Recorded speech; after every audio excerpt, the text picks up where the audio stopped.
Unforgettable experience. Get ready. 5, 4, 3, 2, 1. Let's get hype. Let's go. Chit. What's going on, Dallas Cowboys universe? Welcome to another episode of the Late Night Hype. Big Game James Skywalker still, Law Nation, the voice, giving y'all the first live game-like atmosphere with the blue-white scrimmage. Are you ready? Let's go!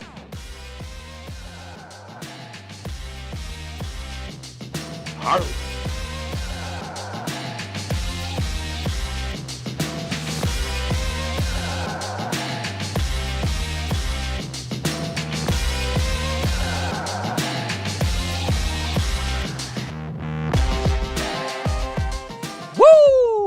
Hey, man, we are here. We made it. We got some real football today. Well, it's really not real football, right? But we get to see our boys do something today, y'all. Be it real live practice or glorified scrimmage, whatever the hell you want to call it. We made it, and the Late Night Hype is here. We're going to give it to y'all raw. Y'all know how we do. Shout out to everybody in the building. But what's up, my brothers, Law Nation, Big Game James? Y'all swapped right now, but we're going to fix that in a second here. Oh, my goodness. It just love to be the silver and blue. I love to be it, baby. It's just me. That's what I bleed. That's why it keep putting me over there, because I bleed the silver and the blue, Ooh, baby. I like it. Yeah. I like it. What it is, what it do, Big Game? I want to be Law Nation for a day, so keep it as. And remember, you know. You got to have a voice. You got to have a voice, though. You got to have a voice. Y'all ready, though, man? I'm excited for this one. I'm excited forever, it seemed like. Yeah, that's the thing. It felt like it literally has been, since December. Since we've seen really anything from the Cowboys in regards to, consistency, in regards to film and what have you, because we have those little clips we get from DallasCowboys.com, which, hey, I'm grateful for. But we get to see a practice at the very least. And honestly, man, we talking about practice. So what? Not a game. Not a game. Not a game. Practice. Yes, What y'all indeed. And what you? Yeah, Go ahead. Go ahead. I was gonna say, what you looking for today? Man, you on the same wavelength because I was just about to say what the nation need to look for is, hey, your third and your second players, what can they do to establish separating themselves from the other guys? Can they show up in these type of moments? Can they give and provide some context to what they can do? That is what I love about this team, and that's why I believe that they trying to hide some of the players by not allowing them to preview their numbers and logos and stuff like that. Yeah. Let's let the nation know about that. So if you guys are watching online, like we are here, even though there's also some on screen, but if you're watching online, you'll notice that there's no numbers on the jerseys. Mm-hmm. No numbers on the jerseys, which as for a content creator, that sucks. But Right. But we're gonna still give y'all what we can give y'all when we figure it out who it is. Now y'all can help us out in the chat too. There's gonna be times when we be like, listen, I can't tell who that was. That's what's difficult. I'm really upset. I'm not gonna lie to y'all. I'm pissed off they did that. Mm-hmm. Yeah. You get a sack. It's like how we supposed to know? How you supposed to know? Honestly, but, hey. I'm wondering if this is Mike. I know it's Mike McCarthy's doing, but I'm wondering if this is something that he's doing strategically because this tape is going to be out there, and he's been super secretive about putting anything out for his opponents. I mean, he said it. Mm-hmm. We'll see. Well, my thing is with this, a lot of times when we think about this Cowboy Nation, you guys can see I'm rearranging my furniture right around here. But a lot of times, Mike McCarthy may be looking at this thing from the outside looking in. He probably said, hey, for all of those years, Cowboys put out everything. Those used to be my go-to notes. Those used to be my cheat notes. Those used to be the things that I took away what the Cowboys were trying to exhibit and so therefore, I know what to do. We're not going to put all of those things for 2020. No, not under my watch. That makes sense, though. You know what I'm saying? That makes sense. I remember years ago, because me and my buddy, Jay Frost, we used to look forward to the blue-white scrimmage every year because Broadus and Hellman and sometimes Rob Phillips, they would cover it on the field, right? Remember, they used to have the camera. They'd have it panned out. We saw everything. It was insight that honestly was rare because no other team was really doing that. Well, like the next year or something or 2 years later or what have you, we were seeing more zoomed-in footage. And we weren't really seeing the beginning of plays, maybe the end of plays. And somebody hit Broadus up, was like, hey, what's going on? And Broadus said, oh, yeah, they ended that. There's no more showing the entire play. There's no more showing, the formations or what have you. So, it is what it is. But just having something right now I feel good about, man. But how is everybody in the chat doing? They're already up in this thing, jumping. We're almost 400 deep in here. And it's going to continue to grow because we're going to be here for a good bit. How y'all doing, man? You want to run some shout-outs right quick? Matter of fact, here's what we're going to do. Because we ain't Uncle done Charles.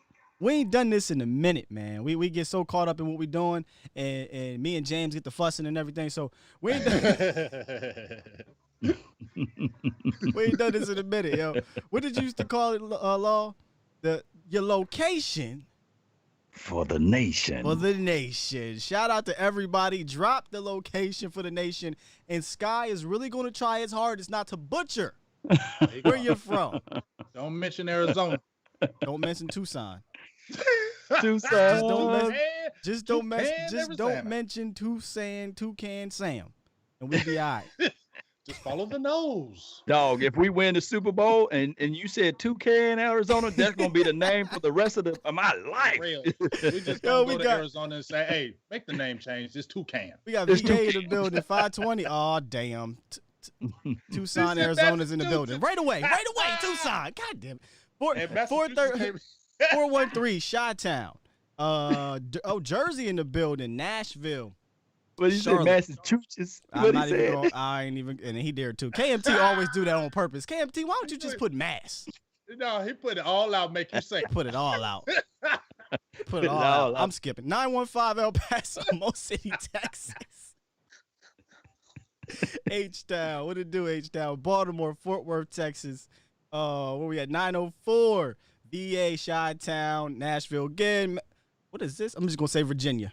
Virginia in the building, DMV, Dallas, Texas, Oak Cliff, Texas, Greenville, South Carolina, 405, OKC, Tyler, Texas, Marshall, Texas in the building. What is that? Stop 6 Eastside 817 in the building. Houston, New York. Oh, what is it? Is it Ithaca? I never, what is this one here? ITHAC. Listen, New York. Sorry about that, New York. Tennessee, New Jersey, California, Columbus, Ohio, Funky Town. Okay, ATL. Yeah, Ohio in the building. Yeah, man, they're deep. Everybody, Sydney, Australia, Columbus, Ohio. Oh my goodness, Oklahoma, Iowa. Let me give a shout out right quick. This is the law. I don't know how to say that. This is where Biloxi. Yeah, you said it right on it. You said it right. Did I say it right? Biloxi. Yeah, Biloxi, baby. Corinne Fairley said Mr. Vought sent me, but I was coming anyway. $5 holla. Shout out to you. Yeah, shout out to the donations. I just saw that one there. We got the UK in the building tonight, y'all. Is the UK in the house? UK is in the house. Yeah. UK is in the house, man. Shout out to Oak Cliff too, man, and everybody over there in the community, man. Really appreciate y'all holding it down over there. Mansfield in the building, 908, 863, Florida, Alice, Texas, Illinois, Fort Worth, Plano, man, everywhere. You guys, this is why I love going to location for the nation. Y'all so deep, man. So deep. Connecticut, I mean, just everywhere. And we love it, man. So shout out to y'all, man. Round of applause for y'all. Michael Irvin is on the set for the Dallas Cowboys. You know he going blue-white nutty. Scrimmage. Mike Irvin. He's dry right now, so he's going to sweat in a few. By the way, did y'all hear Cowboys Nation, Michael Irvin overcame COVID-19? What? Mike overcame COVID-19. Look, not me. No, that's Stephen Jones and Jerry Jones saying, man, just say you had COVID and you got over it so these fans can get in the building. Hey, Nine Dime with the donation. Shout out to you, Nine Dime. Not to be insensitive about it, but COVID couldn't live in Mike, man, because the way he sweat, that COVID was like, I'm finna get on out of here, because he's just talking. He just say, hey, I'm gonna get this COVID. I'm gonna fight this thing out of me, and that's what happened. Shout out to Corey. 3 weeks. I said 3 days. Corey is making his rounds. It looks like, man. He said, shout out. He said, Botch sent him over, so he was coming anyway, though, because the late night hype crew. I know how we do. Hype. We'll get the lines open later in the show for you guys to call in. Maybe post. We were talking about that pre-show. We may do another stream for the phone lines here. So just stick with us, and we're gonna figure that one out, man. We're gonna figure that one out. The phone line for your mind. Somebody in the chat asked where we're from. So I'll let them know. I'm from PA, Pennsylvania. Harrisburg, Pennsylvania, so I'm right next to the enemy. I grew up with tons of Eagle fans and Steeler fans. So listen, when they come in this debate and shit with the Eagles, excuse my French, but with the Eagles, I'm not new to this. So any Eagle friends that like Philly Notion and all them, y'all know what I tell them to do on my show and on this show. Call in. Yeah. If you want to go, call in, because I got that young man energy, as Law likes to say. So I can go with you. But where you from, James? Yeah. I know where you from, but tell them. Fort Worth, Texas, baby, 817. But, I'm a military brat. My mother's from Ohio, so I've been here. My kids is here, so that's why I've been here. But Fort Worth, Texas, was born in Alamogordo, New Mexico, and pretty much been all around the world because, my son, like I said, my father was in the military. But I'm representing the Texas, baby. Yes, indeed, man. That's good stuff, man. I'm from the bottom of the map almost, man. Natchez, Mississippi. Everybody know you by your first and your last name. So, hey, we just represent, man, Mississippi all day, every day. But I reside right now in Dallas, the greatest city, the greatest state of all time, Dallas, Texas, man. I'm just over here where the silver and blue is at, baby. Let's go. All time, Craig. All time. Top flight security in the real Craig. We're seeing some players right now, guys, just tossing the ball around and whatnot. Listen, we talked about this a little bit, James, on the. If y'all haven't seen me and James's show leading up to the day, it was on Friday. Well, Saturday. We did it Friday, but we put it out Saturday. Go check that out, man. We was dropping some nice nuggets on the cornerback, wide receiver position, and the rookies. But one of the things we had let off at the top of that show was Mike McCarthy. We talked about that. We also talked about that on the previous late night hype, but I would be remiss if I didn't bring it up on the first live action we get a chance to see with the Cowboys, man. I got to bring him back up because, it feels different, like we said, big game. I feel good about it. It doesn't feel like the Jason Garrett era, per se. So I am really looking forward to seeing kind of how he just interacts with the guys. Not saying that means anything, right? It doesn't mean anything. It's practice. But just to see that first time we get a chance to see, Mike kind of being around with the guys. Is he personable or what have you? And we had heard Anthony Brown talk about how he's more relatable and you're able to go to him, Law. Like, what do you think about that with Anthony Brown saying, hey, man, we can go to Coach and let him know what we want to see, what we want to do, and he'll take that in? I mean, a just person is a person that can listen to both sides of the situation. We know for sure, like in the past, you might try to do some criticism of a coach and he look at it like, hey, you threaten my job. You threaten what I'm saying. No, you do it the way I told you to do it, and you just do it the way I said. Right. But no, when the coach is flexible enough, they got ears to the players and they can say, okay, I would take heed of what you're saying, and maybe we can make those necessary adjustments. So by AB saying that, hey, I'm not feeling like I'm in a closet when I plan, and I'm open out there to the coach about this situation, about that situation, and by us being able to play freely, it's everything. I agree. Go ahead, James. Oh, I was just going to say one thing right quick, Law. My guy, DAC Matty Ice Henry asked, do you know Killer Michael in Mississippi? Oh, Killer Mike? Is that what you're talking about? Killer Mike? Yeah, Killer Mike. There might be a lot of killers in Mississippi. There's a lot of killers, man. That's why I was scratching my head when Michael Vick got got arrested for dog fighting. I said, man, he must not have been in Mississippi, because that's what they do. We fight, we kill, we do chicken fights before dog fights, man. They do everything. You name it, that's what Mississippi do, baby. But shout out to Killer Mike, though. They go Mike. They go to other Mike. We about to have a killer Mike. We about to have an NFC East, NFL, NFC killer Mike McCarthy. Man, before you talk anymore, Sky Big Game James, that all white looks I know. Sick. That looks. I'm looking at it. Cold-blooded. Those jerseys looks nice out there. Hey, Dallas Cowboys universe out there. I really wish we could show y'all, the actual things that we're seeing on here. But if not, remember, members, we got something special for you for the season. Ooh, I like Mike McCarthy's jacket. Look at that, John. That white and that blue. Yeah. We got something special for y'all during the season. So if you are a member, take a look in the communities leading up to this week 1. We're going to have something where you can see what we can see behind the scenes during the game. So if you're not able to actually watch the game, we may have a solution is all I can really say. Yeah.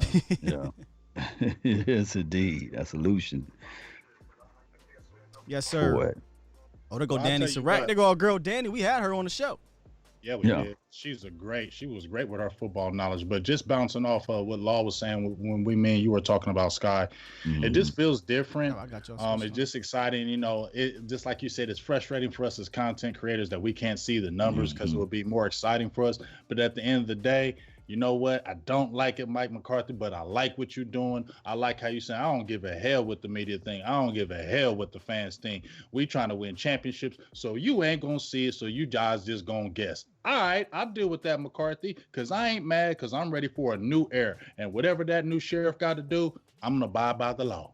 Yeah, his reasoning, guys, was it was because he said he wanted to make it more challenging on the offense and the defense. They wanted the element of surprise. That's what we were told. Element of surprise, which I'm down. Hey, guys, how is our audio out there? We too loud, too low? Is the background music too loud? Y'all cool? Let us know. Give us some thumbs up if everything is good. Just checking because, again, we talked about this off air. This is kind of like our preseason game number 2 as a late night hype crew, because we are intending to give y'all a live watch party play-by-play experience unlike any other that you have seen before or are currently seeing. So we're just trying to make sure we get the kinks out. Just let us know, man. If everything sounds good, man. Yep, they're saying everything's good. Appreciate it. Yes, indeed. We love those feedbacks, man. Yes. Hey, and listen, I am not we are not scared of constructive criticism at all. Right. So, We try to make this thing great, and we need y'all. Sky get my ass all the time. Yeah. Sky get me constructive criticism daily. Daily. They get that text. Hey, dog. Hey, dog. The microphone, man. Go get your mic. I get the text. I'm like, okay, yeah. Yes, indeed. They're showing Ezekiel Elliott right now. He says second highest in NFL history in scrimmage yards per game, man. Zeke out there looking slim fit Zeke. Slim yeah. fit, slim fit, knuckle. Yes, indeed. Hey, Law, can a player like Zeke go under the radar? Because it feels kind of like that's happening this offseason. Man, because we got so many things to talk about. The number 88 kid, the number 31 kid, all of those things people been talking about that. Before I go further, that visor look wet, baby. They need to let that brother play with that visor, man. Wow. him and what's the cat's name? LVE. Oh my God! That picture I took from you today, Law. Oh my goodness, we was just sitting in the bed. Me and Boothang, sorry, we ain't talking nothing crazy. We was just sitting there chilling, and you know what I'm saying. Boothang was like, "Ooh, wait, that picture's hard." Now you know when Boothang jump out there saying the hard picture, I said, "All right, I'm jacking it." Yeah, Zeke gonna be ready, man. I feel that he's gonna be really one of those guys that. He took it to heart. You know, I gotta say like that. Hard. CMC. You know, the CMC better than him. And I know one thing about people in competition, it's on. Because everybody, mama, uncle, cousin, Tupac, and Biggie coming out of the grave talking about it. Hey, CMC is the best running back in the National Football League.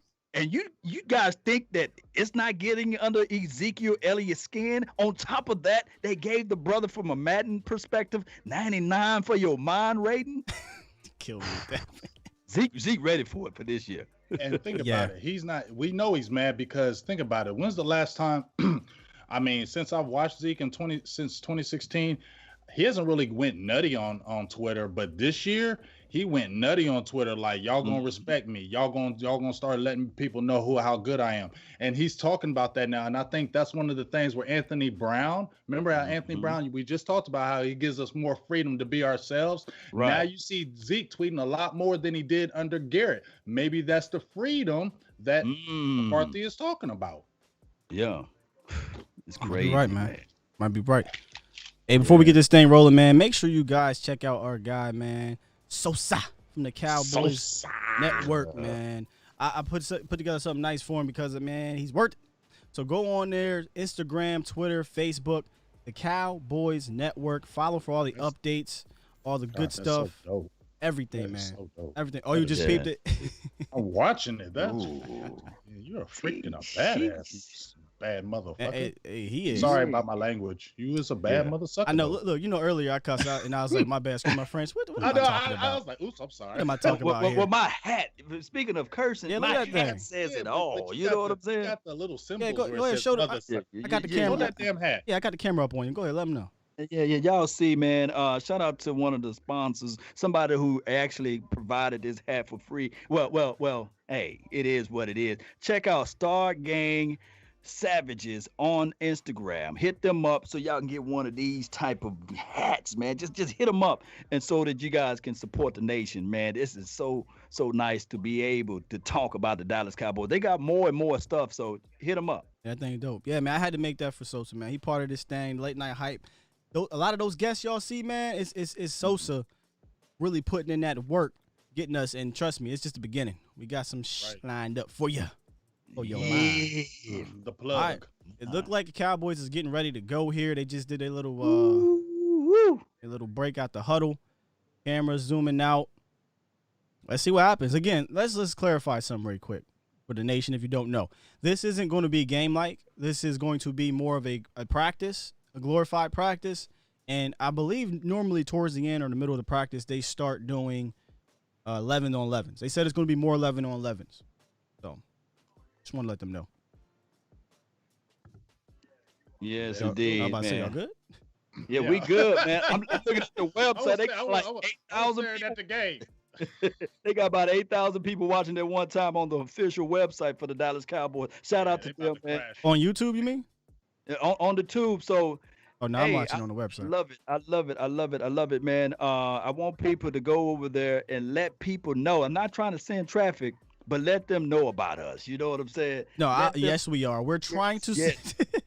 Let us cipher some of this stuff. What do they call it? Play-by-play, late night hype raid. Late night hype raid, because I got a watch raid that happened a couple weeks ago. Give them a late night hype raid, but don't all leave at once. Yeah. Don't y'all go at one time. Shout out to you, Marcus. Is it Marcus? Marcus Hardison, man. Appreciate you on the PayPal $5 donation. Thank you, sir. Very much appreciate that. We are on PayPal. We are on what's it called, Cash App and everything. So we're available, man. Shout out to you, bro. Appreciate that donation. Thank you very much, man. Thank you very much. Yeah, so I got their chat box pulled up too. So I'm looking for y'all name. YouTube Cash App is free. Remember that. Cash App free. YouTube 30%. Do it how you want. Oh my goodness! Shout out to Ace the GOAT. I see you. You're the first person that's go over there to the Dallas Cowboys official website to say the late night hype. What? Woo! I love it, baby. Let's go, baby. Raid. The GOAT. I'm gonna be shooting you guys a shout out for those who jump over there to show some love. But jump back now. But jump over there, show some love, man. Hey, and make sure you name all our names too when you're on there. Say our names. Say our names. Boy, T Smooth, I see you, baby. Carson Smith, I see you. KMT, look at them. I look at them. They leaving because I see they definitely leaving. That's what I'm talking about. Leave the feed and go over there and flood that shit. Say the late night, and then bring your ass back on. Bring that big back. Bring your ass back now. But you go over there and flood that shit with the late night hype. Hey. Yeah, put Law Nation, put Big Game James, put Scott, put DC Universe up in there. DCU, baby. Tag, I see you. Names, baby. Wild Wild West, baby. Eduardo, I see you. Sean Jones, baby. I see you on the Dallas Cowboys website. Baby, we going to stay. They're going to know who we are now, I guarantee you. As you like to say, one way or another. One way or another. My man Eduardo said, y'all got both my laptops up. So he up in Zach Martin. They down there stretching right now. Yeah. It's good to still recognize the players by their body shape, man. That's crazy, huh? Well, they zoomed up on them. I'm going to be really concerned once they zoom out, and we got to look at this. Look at this. Who the hell is stretching? Hey, prime time. I see you, fam. Oh, hey, this is the craziest thing because Big Game James, he almost got me this week. He posted a picture of Noah Brown, right? It got me. I thought it was 88. CeeDee? Yeah. Because he got the same little dreads hanging out of the back of the head. Yeah. The way he been catching all them passes in the end zone. So look, this is what I did, y'all. Check this out, Law. Now it got you, but it got me first. So I posted it on my Big Game James page like CD for TD was geeked up. Look, Law, I was geeked up, right? And so 3 people jumped on there and said, that's Noah Brown. That's Noah Brown, fam. Edit. Nah, speaking of Noah Brown, though, guys, he is showing out, and it sounds like he's kind of in that lead at wide receiver 5. He gonna make it. I really got to give him props. I gotta give him props because we've been trashing him. I know I have been. Here's the bad thing about it, though, is like we seen the receiving ability that he possibly had at Ohio State a few games. But he just never got that chance. He was used as a big tight end, a move wide receiver. He was used as a tail, in my opinion, at wide receiver, and never really got to showcase his wide receiver skills because he was that blocker. But as a 7th round pick, I was like, okay, listen, I'm tired of this experiment. There's no need for it when we can go get somebody that can actually be used as a wide receiver. So let's see. Let's see if his skills can showcase if this year. Which, who knows? Maybe he doesn't make the team, but it's sounding like he's close. It's close. He sounds like he's going to make the squad as much as they've been talking about him.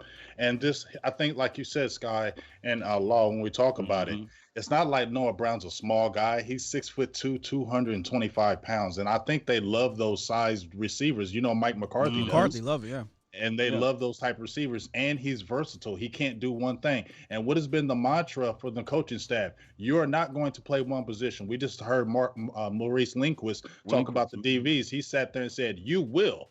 a cornerback will learn every position here in the secondary. So if they're doing that on defense, I think they're going to do that on offense. Hey, Joseph, you on the same wavelength. Joseph Sandberg said, "Come on, Cedric beat out Noah Brown." Listen, we're not talking about wide receiver 4.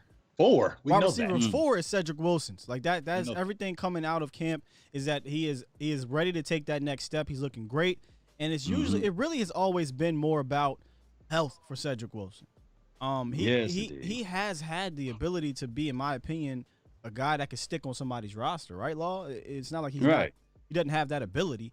So I think Ced has the 4th down pat, but sounds like Noah and Ventel, because I was butchering the hell out of his name on the podcast, James. In fact, I was butchering it so bad, James, I was making you butcher it. No, Ventel, you would think, because you don't know nobody the last name Ventel. You know some Ventrells out there. That's what I was calling him, Ventrell Bryant.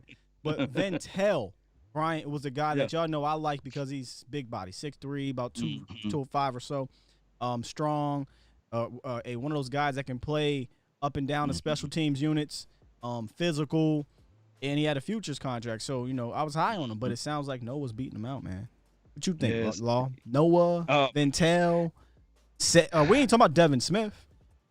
This my dog Seti, man. I just want him to make it, man. I just think that you get a little bit more special teams from him, and trust me, that's going to be brought up in our 53-man roster prediction. Oh yeah, go ahead, plug that. Roster prediction.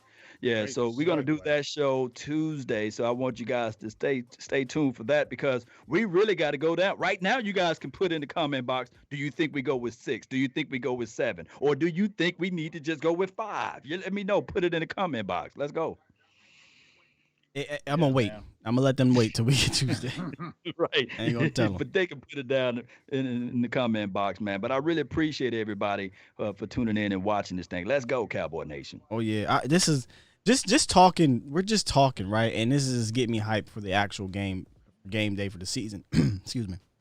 Because, y'all, I'm telling you right now, y'all not going to see me on camera like y'all been seeing me. Like, it's not going to happen. It's going to be different because I ain't going to have it in me to sit down at this damn desk and do it. So there's going to be an actual sky cam, and these guys are going to be able to give you the play-by-play, and I'm just going to be nutty as hell. So yes, and my observation right now, they showing Dak Prescott, with the long sleeves. This year, I just hope that they can figure out a way to keep him from sweating, though. Keep them long sleeves on. Yeah, I don't know if that's going to happen. That ain't every time he plays in a big game. He's sweating like a pig, dog. So that's just his ritual now. See, that's one thing I gotta talk to Broadus about, because he's the guy that started that whole damn thing. That's so damn overblown to me. It is. Don't bring up no damn sweat for the reason I'm why sorry. you coming out and doing whatever you doing, dog. You've been sweating your whole life. Yeah, I know. but it just seemed like when he played them big games, he be really sweating, Sky. Yeah. You know what's funny? That's probably a correlation to when he plays good teams. That's what's probably, if you go, the big That's what I games mean. are good. See, that's what I'm saying. You can't do that. You can't do that. One thing in the last 4 years we've been seeing Dak Prescott, you really can't just point out the games and say, well, man, that dude threw 5 interceptions. He threw 6 interceptions. He had 5 for 6 fumbles. He always had the game really near and clear, close. It's never been like one of those blowout situations. And I could be wrong. You can't name me 5 games that we had a blowout on. Can you guys tell me that? Probably 1. Yeah, now we talked about that before, and I said that's an indictment on coaching, though. Because if you can hang around at some point, if the players are not obviously getting over the hump for the first 58, 57 minutes of the game, I'm going to need you, coach. I'm going to need you to come up with something at some damn point. Yes, indeed. I see a lot of 6s. I see a lot of 7 in the comment boxes there. What do you guys see on your end? 7. As far as the number of wide receivers. They're not keeping 7 receivers. Nah, they might even keep 6, but 5 or 6. Might not even keep 6. Yeah. Ooh, special teams. Because this is what we were talking about. Think about this. Listen to this, Law. Me and Scott were talking about this. 6 sounds good, but now you got a CeeDee Lamb. And now if you didn't have a CeeDee Lamb, you're probably keeping 6 because now you're a little bit worried of a Amari Cooper or a Michael Gallup going out. You have a CeeDee Lamb. So, yes, it hurts if a Cooper or Gallup goes out. But when you got a CeeDee Lamb, that makes it different. You can slide him as a number one role. And Cedric Wilson has really stepped up. So you feel confident in the Cedric Wilson. So why would you carry that 6 when you got 5 strongs? Right. It's going to come down to how confident do they feel at going deep at corner, right? Offensive line. Mm-hmm. Are we going to go? I hope 3 tight ends to me always seems optimal. Like I wouldn't mess around with that. I think they should go 3 tight ends no matter what. Yeah. What's the other one that you can D-line? D-line is one. Oh man, safety. Shoot, it might only be 4 safeties. You feel me? Jeez. Might only be 4, but Robinson moving back helps. But like you said, Lindquist talked about earlier, it's not about safety, cornerback. Y'all better learn how to play everywhere. That which caught me by surprise, to be honest with you.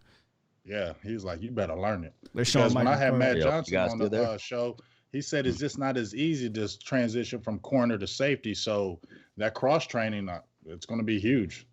Indeed. Yeah, you're talking about hips out in space and transitions with your, hip flex and stuff like that. That's going to be the thing. This no numbers is real. This sucks. Yeah, this bothers. I'm looking at. I'm watching. I don't know nobody. The first team offense is out, the offense is out there. Mind you, guys, we are not talking first, second, third. We have no clue. In all off season and practices, we've been hearing everybody's been getting a shot everywhere. But the offense was out there, and it's really hard to see who is who. I know who LV is. Yeah.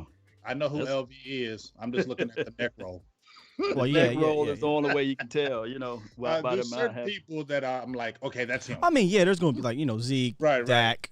Right. I'm not going to lie to you. The receivers are going to be tough to tell unless they zoom in. I know, but Cooper a little bit bigger, so I'm going to go guess on. Okay, he bigger. That's cool. We're going to see. I'm really anxious to see how they do this, man. I really am. Yeah, it's gonna be one of those things, man. It's a difficult process to really process the guys without their numbers and their jerseys. It's crazy though, because they're showing Kyle Humans on there, guys. And if y'all don't know, we had him on the show. For those that missed it, go check it out. That show's available on all our channels. Kyle loved it, man. He hit us up afterwards and was like, "Man, I had a ball, I had a blast. You guys are badasses." He definitely wants to come back. So we may have some eyes and ears inside Dallas. So we're going to see what's up with Kyle, getting him on more often, maybe during the season, if you guys like that. I thought he brought a nice perspective to the show. He brought us what we couldn't see, flat out. So maybe we get some more of that. They're showing Kellen Moore right now standing next to McCarthy. You know what I love about that is that I truly feel like Kellen Moore is Mike McCarthy's guy. I didn't feel that way with Jason Garrett and Kellen. Well, I'm going to just tell you like this, and I'm going to keep on standing by it. I still think that Kellen Moore is going to be our next head coach when Mike McCarthy goes. And I feel like that's one of the reasons why the Cowboys kept him, because I feel like they still want to groom him. And Mike McCarthy's on a 5-year deal. Let's remember, Kellen Moore is a puppy. He is a baby in this. He's only in his 30s. So if you have a 5-year deal, and let's say after 5 years they move on, they already have a Kellen Moore in the fold who they trust, and think about it. They said you can get rid of everybody else, but you keeping him. Just saying. I think he's still gonna be our next head coach. Let me play devil's advocate if you don't mind. Play it. Let me play devil's advocate. You know me. In my mind, I always try to look different. Look at things different sometimes. So if Kellen Moore is the next head coach of the Dallas Cowboys, I'd argue that the Cowboys have failed under Mike McCarthy. Hear me out. If Kellen Moore is good, if Mike McCarthy is good with the Cowboys, he's sticking around. And Kellen Moore is going to get plucked by another team. So if we suck or if we're not as good, then I could agree with that. If we don't win anything significant in the next 3 years, it's very possible that they can say, okay, the Mike McCarthy experience is over. I want to roll with Kellen. But you got to remember, young offensive-minded coaches like Kellen they're getting plucked. Are coveted. Right. Yeah, they are. And they're going to offer him some money. Yep. So this is me playing devil's advocate. Let's just hope that he's like the Will McClay then, because they've been going after Will McClay, and he stayed faithful. So hopefully, Kellen, you stay faithful too.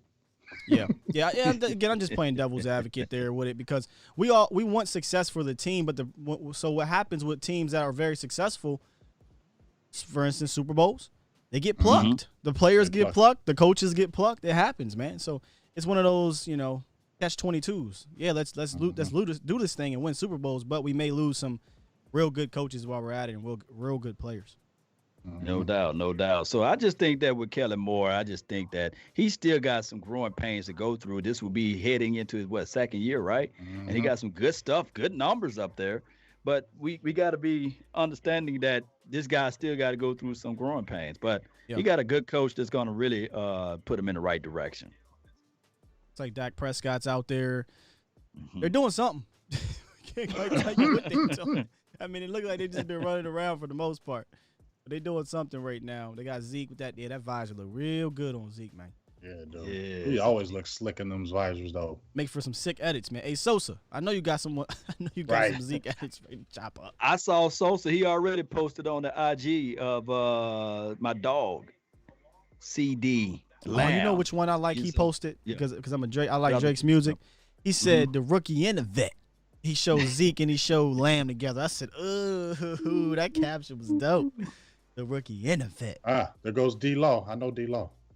Yeah, we can tell that's D-Law. Yeah, he got a black visor. I think he played a season with that one time before, right?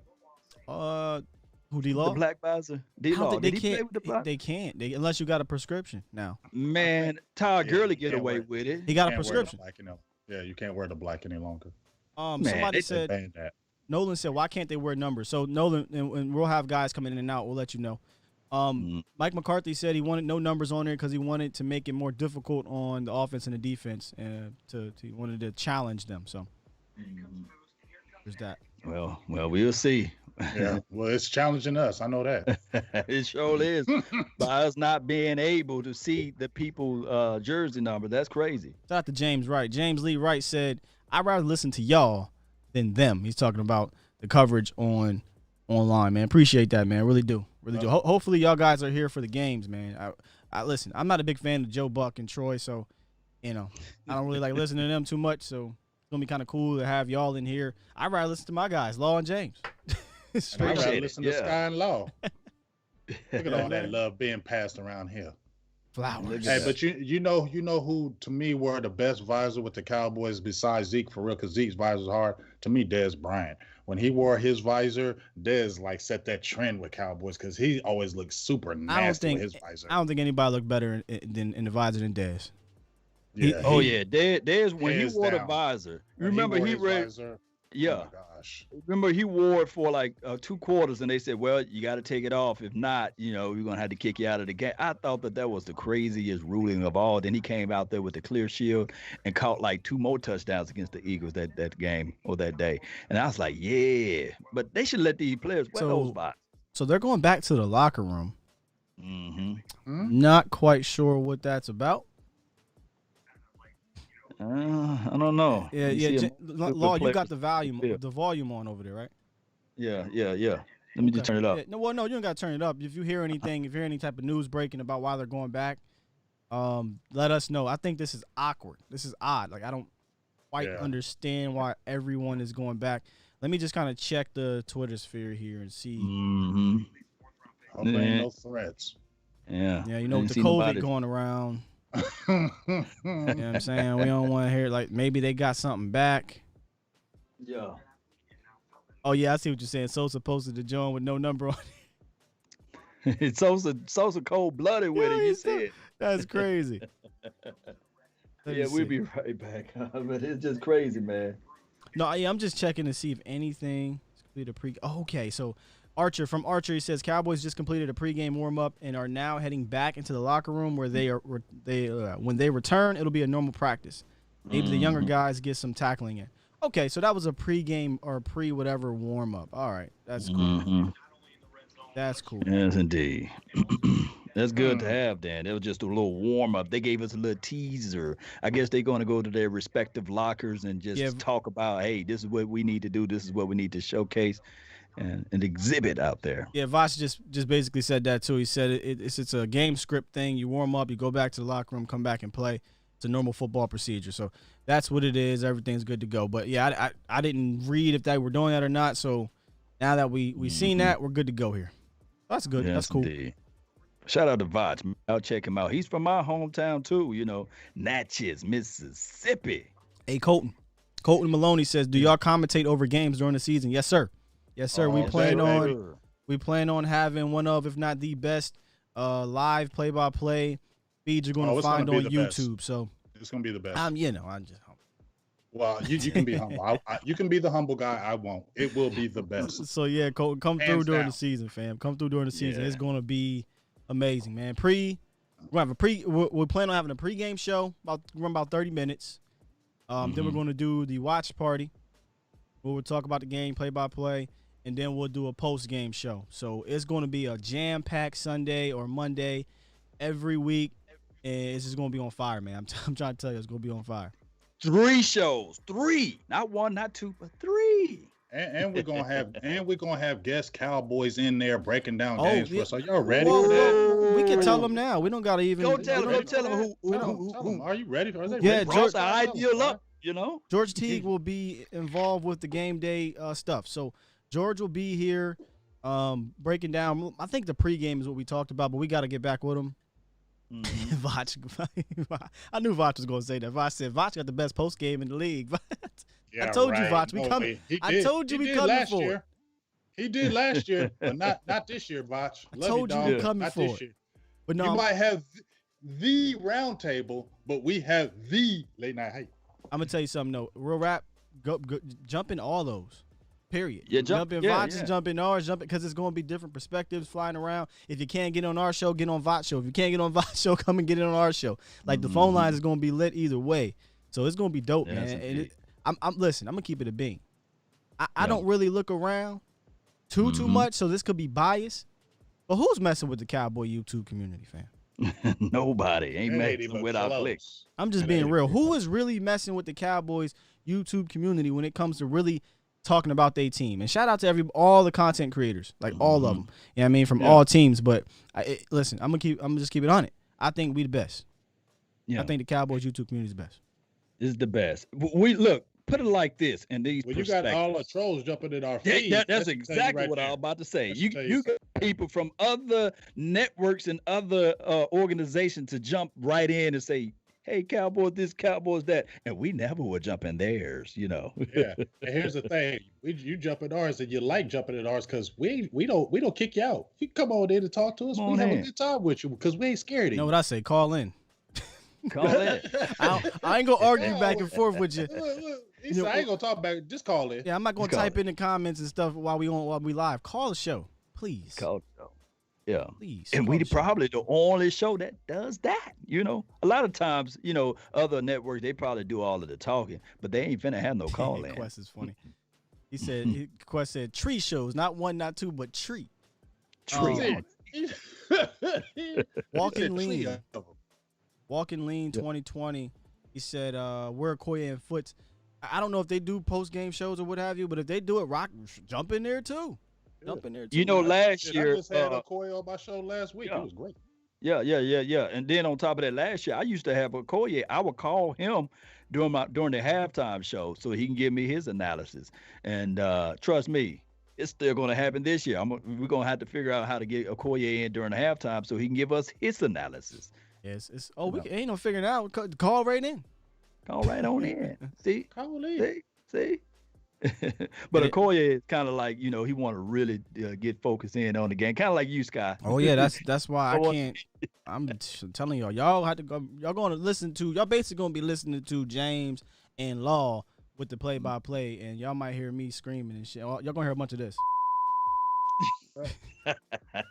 Hey, look, this is what you hear from me with this 2nd and 10. All right, 2nd and 10. Get him.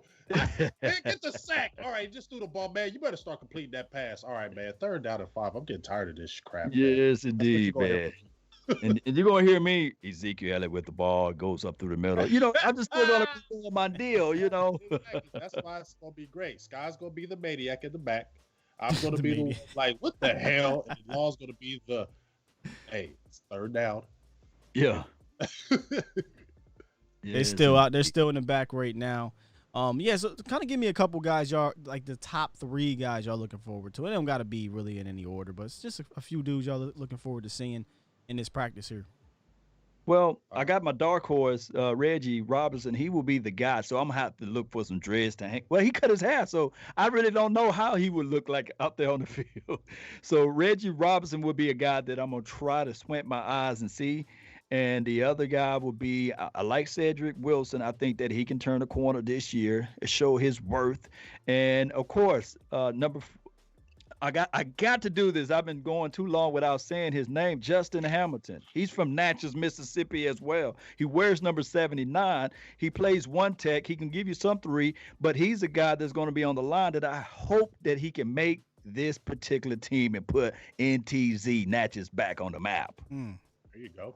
Mm-hmm. Well, for me, I want to see, my dark horse has been John Vay. I think he really has to do good in this blue-white scrimmage. I know it's a glorified practice, but he can't have any drops. Not giving up on this dude. Hey, I got to stay with him, right? Hey, he can't have any drops in this practice. He's got to me, really show out. On the defensive side, the two players I want to look at on the defensive side is Donovan Wilson, the safety.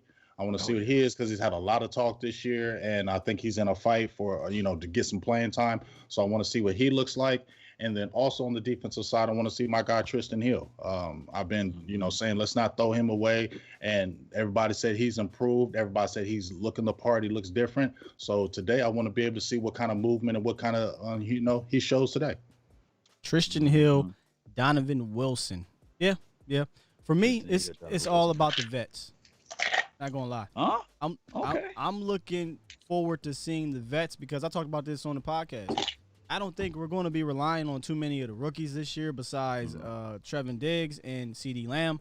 And I think we know what CeeDee Lamb looks like. And, of course, I want to see what Trevin looks like, right? Trevin, I always say this wrong.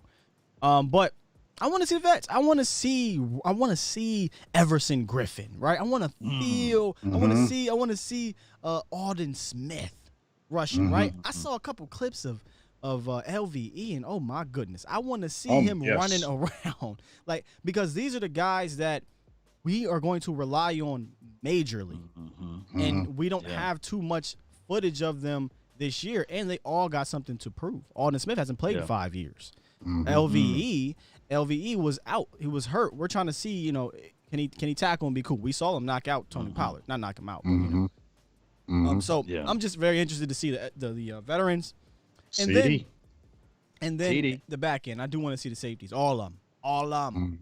Because we ain't gonna go there. Why? But I'm just gonna say, I need to see something.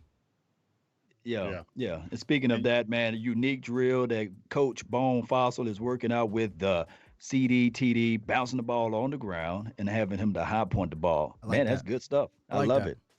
I think bouncing off what you just said, Sky, I think if we're talking about any veterans that I want to see that, like you said, I really want to see Everson Griffin, but I think the biggest person I want to see is LVE. I think I think he's okay with the hitting, but I just feel like he's a whole new monster now. That middle linebacker. Putting him in the mic. We talked about it when we did our show a couple of days ago, Sky, that was his position. He should have been in that position when he came out to college and he came into Dallas. And it just feels like he was waiting to get moved over there. And once he moved there, he's like, okay, this is me. This is my spot. I want all of the pressure. I want all of it. And I feel like he is going to be ridiculous this season. If we're talking about the Urlachers and the Luke Kuechly's, I think he's going to fit in that type of mold. Hey, dog. Urlacher, dog. I know before I said it. Yeah. I said, damn it. I said, I know about the backlash from Urlacher. I'm just talking about the player, not off the field. I know. You're right. I just want to stir something up. I knew it was coming. I said, look, as soon as I said Urlacher, I said, oh, damn. Nah, you're good. I just wanted to make somebody mad. I'm definitely looking forward to seeing LVE hit, man. And Jalen. And for real, if we're talking about non-players, I want to see the scheme. I want to see how we using these defenders because we've seen Everson Griffin standing up, Dorrance Armstrong standing up, right? Crawford sliding in, Alden Smith sliding in. It's so much. I tell you what. To be fair, to play devil's advocate, I'm excited as all hell to see this crazy confusion that we're going to be giving defenses. But as a Cowboy fan, there's a little something in the back of my head that PTS JG, but it's PTS Rob Ryan. I got PTS Rob Ryan that goes off the back of my head, where he was just trying to do so much confusion and craziness that he confused and crazied his own players. And we gave up all these big plays that year, and they had to fire his ass and put Paul Puslowski, I can't pronounce his last name, as the defensive coordinator, and he simplified things and played a lot more zone, and we got more interceptions in that second half but of the year. But, yeah, so I got a little bit PTS Rob Ryan with the whole confusion and doing all types of craziness. I'm just hoping that, with the veteran guys we have and the pass rush we have, that it doesn't confuse the secondary too much, and they get home and it's not a problem too much. So, yeah, y'all. You know how you brought that up, Scott? That's great that you brought that up because, I don't want to keep going back to this, but when I had Matt Johnson on the show, he played under Rob Ryan. Okay, so that's great how you brought that up. And he was telling me, he was like, I asked him, I said, well, what did you think about Rob Ryan's defense? Because I like the aggressiveness. And he was like, I'm going to be honest with you. He said, I liked it. He said, the only reason why we messed up on assignments, he said, because Rob was always trying to figure out what we can do so the opponent doesn't know us. He said, so we would have sets of the defense already put in. And then he said Friday and Saturday, Rob Ryan would come in there and add defenses. And he said, so when we played Sunday, when you saw confusion on us on Sunday, is because he just implemented plays on Friday and Saturday that we really didn't get to practice. So we would give up plays because confusion, but we would surprise teams because they hadn't seen anything that we did do on film. He said, so that's why you would see some of those defensive breakdowns, because he would add stuff at the last minute. That's excellent stuff right there, man. That's excellent stuff. I did not know that. That's good. I mean, that's some inside stuff that we really wouldn't have got if you don't bring on Matt Johnson. I mean, we just mostly got that, hey, he was confusing. He confused the shit out of us. But to hear that he kind of basically did what our coaching staff did this year was, we heard Cheeto say it. We heard, George say it. We heard a lot of people, I think it was Kayvon Frazier. He said we would have a game plan. And then come game day, it went out the window when things got tight. Or we went on the road, like things changed. And, as players, they couldn't say anything. They had no voices. So they just had to go with the flow. And it is what it is. It didn't result in us getting blown out ever, but it resulted in just mediocre play. Yes, indeed. So I'm thinking that even though we got this versatility and we got guys that can do positional flex, it may be some growing pains. It may be some slow starts to the defensive side of the situation. But we cannot fret at that point. We got to figure out things, work in conjunction with each other, and hopefully around week 3, week 4, week 5, everything start clicking. At the end of the day, this is all we want. I want me some glory hole. That's all we want, man. End of the day. Hey, let me do this selfish plug real quick. Selfish plug. Y'all know how this is. We got this is kind of our mantra on the show, right? Get your damn act together. That right there. I done made some shirts for it. I got one coming, so I can rock for the show. Get your damn act together shows, man, or shirts, man. Definitely gonna be rocking those because I got a feeling I'm gonna have to be saying that to a lot of people in this chat because I'm already seeing one random. I don't know what he is. Eagle fan up in this thing. I don't know who this dude is, but he just keep going. This is what we talking about when we said, the Cowboys community is special when other fans is up in here constantly trolling every time. Constantly. That's good stuff, man. You can't catch me in the the Redskins. The Washington team chat. You can't catch me there. I just won't go there. Cowboy fan? Oh. So apparently this dude is a Cowboy fan? Oh, he is a Cowboy fan. Oh, Lord. He's one of them. Okay, Michael. He's one of them. What does that mean? What'd he say? What'd he say? Basically, we suck. The Eagles are winning the division. Dak Prescott.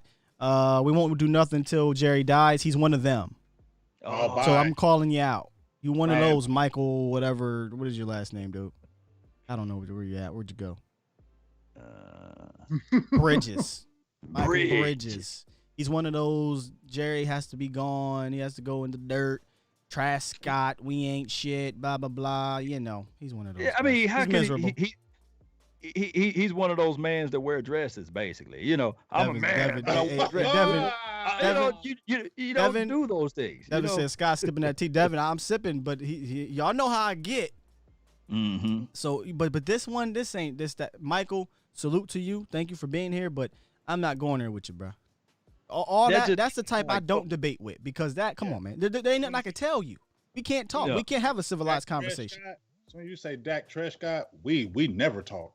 Right. It's not a conversation. Yeah. I mean, because if you can't say that you are a fan, which is the root word of fanatic, apparently, according to him, we're fake, Law. Come on. How can you talk down about something that you said that you are a fan of? I just can't understand that, man. you know. Funny. Oh yeah, Pickle said I am legend monsters. Yeah, as Voch likes to say, you know what? That's a great one. That's an I am legend monster right there. So shout out to Voch right there. Shout out to Voch, man. I am legend monster. That's all. We're just gonna call it that. We'll just call it that. But then again, he goes back. You can't stand the truth. Well, what is the truth then? It's not a truth. It's an opinion. Yeah. You can't call something out of the name of something. No, and say y'all giving him too much attention. You're right. Let's move on. You're right. We done see this is what they like. They like. We fell into the trap. He gave you a bear trap, and you got we did. But see, y'all know me, man. I come from debating. Come from it. So when I see it just hanging, that's the low hanging fruit, though. That's low hanging. You just a battle rapper, Sky. Just stop. Yo, that's a dope comparison. You a battle rapper, dude. All right, so what's going on right now? They're showing CeeDee Lamb. Yeah. They said he got 3,200, almost 33 receiving yards, most in Big 12 history. I dropped a video on CeeDee Lamb. If Stevie's still in here at Cowboys Network, drop that link if you can, where he talked about his accolades in college and how he can translate over here into the NFL. Man, he had like the most 40-yard reception touchdowns in Oklahoma history. He was just amazing in Oklahoma, man. Yeah, like I'm excited for CD for TD. I know we keep talking about, but how can you not? Like, how can we not talk about CeeDee Lamb right now? Seriously. Oh my goodness. Yeah. This guy, man. Look at that core. Look at them three over there. That three-headed monster, Hydra. Yes, I seen you, Mark Holmes, put your Hydra on there. You know where you got it from, Mark. He said Hydra. Hell, Hydra. That damn three-headed monster back in the day. You know where you got it from. Yeah, those guys, man. And look, they a close niche group. Because they all together. They talking about everything, and I believe they can play off of one another. So what I was telling people a lot of times, when you look at Amari Cooper, how defenses play Amari Cooper, they like to roll coverage. They like to take that safety over the top. They got to, regardless of the situation. There's not a DB. You see, here's the perception. You know, the perception is that good DBs can shut down Amari Cooper by themselves, right? That's what a lot of people say. Well, because when you turn, Law, because they think they seen Slay when he played Amari Cooper at 50%, and then one of the best corners in the league, which over there in Patriots, they think that they shut him down. Yeah, Amari Cooper won some routes against my man over there, Stephon Gilmore. He won some routes, so it's not like he didn't win. But yeah, in the monsoon, in the rain, while the field was slippery. On top of that, but players know players. Tyreek Hill, he had a episode with him racing T.O. and racing Chad Johnson. But the first thing he said, man, I want to get wet and nasty like Amari Cooper. The way he goes out in and out of his breaks is nasty. That's Tyreek Hill. So. What happened now? No, I just had to pause you very quick. Wet and nasty. Wet and nasty. Oh, you guys know I always keep. I know. I'm just fucking. Always get it deep and nasty too. He's doing a WAP. He's doing a WAP show tonight. Okay. He called it a WAP. That's how you know you old. This dude said WAP. Hey, WAP. You know what I'm saying? It's a WAP. I'm gonna say WAP. Hey. Real talk. So you say, get your nose deep down inside. You want to see your safety get down inside that box and put his nose inside. I said, Coach, what are you talking about? You know what I'm saying? What the hell? Oh, the late night hype is tripping already. We ain't even 2 hours into the show, like an hour into the show. Ooh, he said WAP. WAP. Yeah. Hey, real talk, man. And He I said, hope put your you nose in the box. All right, go ahead, Lo. I'm done. I'm done. understand. My coach used to use all type of metaphors and analogies. He said an orange. He said orange. That's how he talking from the country now. He said orange is good, but if you bite wrong, it tastes nasty. I said, Coach, what you talking about? He said, if you bite wrong, it tastes nasty. I said, what you got to do, Coach? You got to slow that thing down, split it, and you got to peel it back. Oh, That's damn. what said. I said, oh my goodness, Coach. I said, boy, what are you talking about? He said, you just can't bite into an orange. You gotta slow eat that thing. I said, oh Lord. You can't bite on that wrong way, man. Can't bite it wrong. Can't bite that on that plate wrong because it's gonna taste nasty. Coach, that's how Coach used to talk. I feel bad. I've been saying that the whole damn time and ain't nobody corrected me. It's WAP, fam. Just for the record. What? Let's move on. I've been saying it proud. I apologize, chat. But y'all know how we do in late night hype. We got it looks like Gallimore going up against Neville Gallimore going up against one of his defensive line mates. Not Nate Newton. What's the other one? Leon Lett is over there coaching him up. That looks like Hamilton. That's Hamilton going against him. Okay, Hamilton and Neville. You know, Neville's 304, but man, he looked bigger than that. He's wide. He picked up weight. Yeah. In a good way. I think he might be more than 304. Mm-hmm. Ryan said is the scrimmage over? No, the scrimmage is not over. Oh. He asked, are we going to be able to show it or just commentate?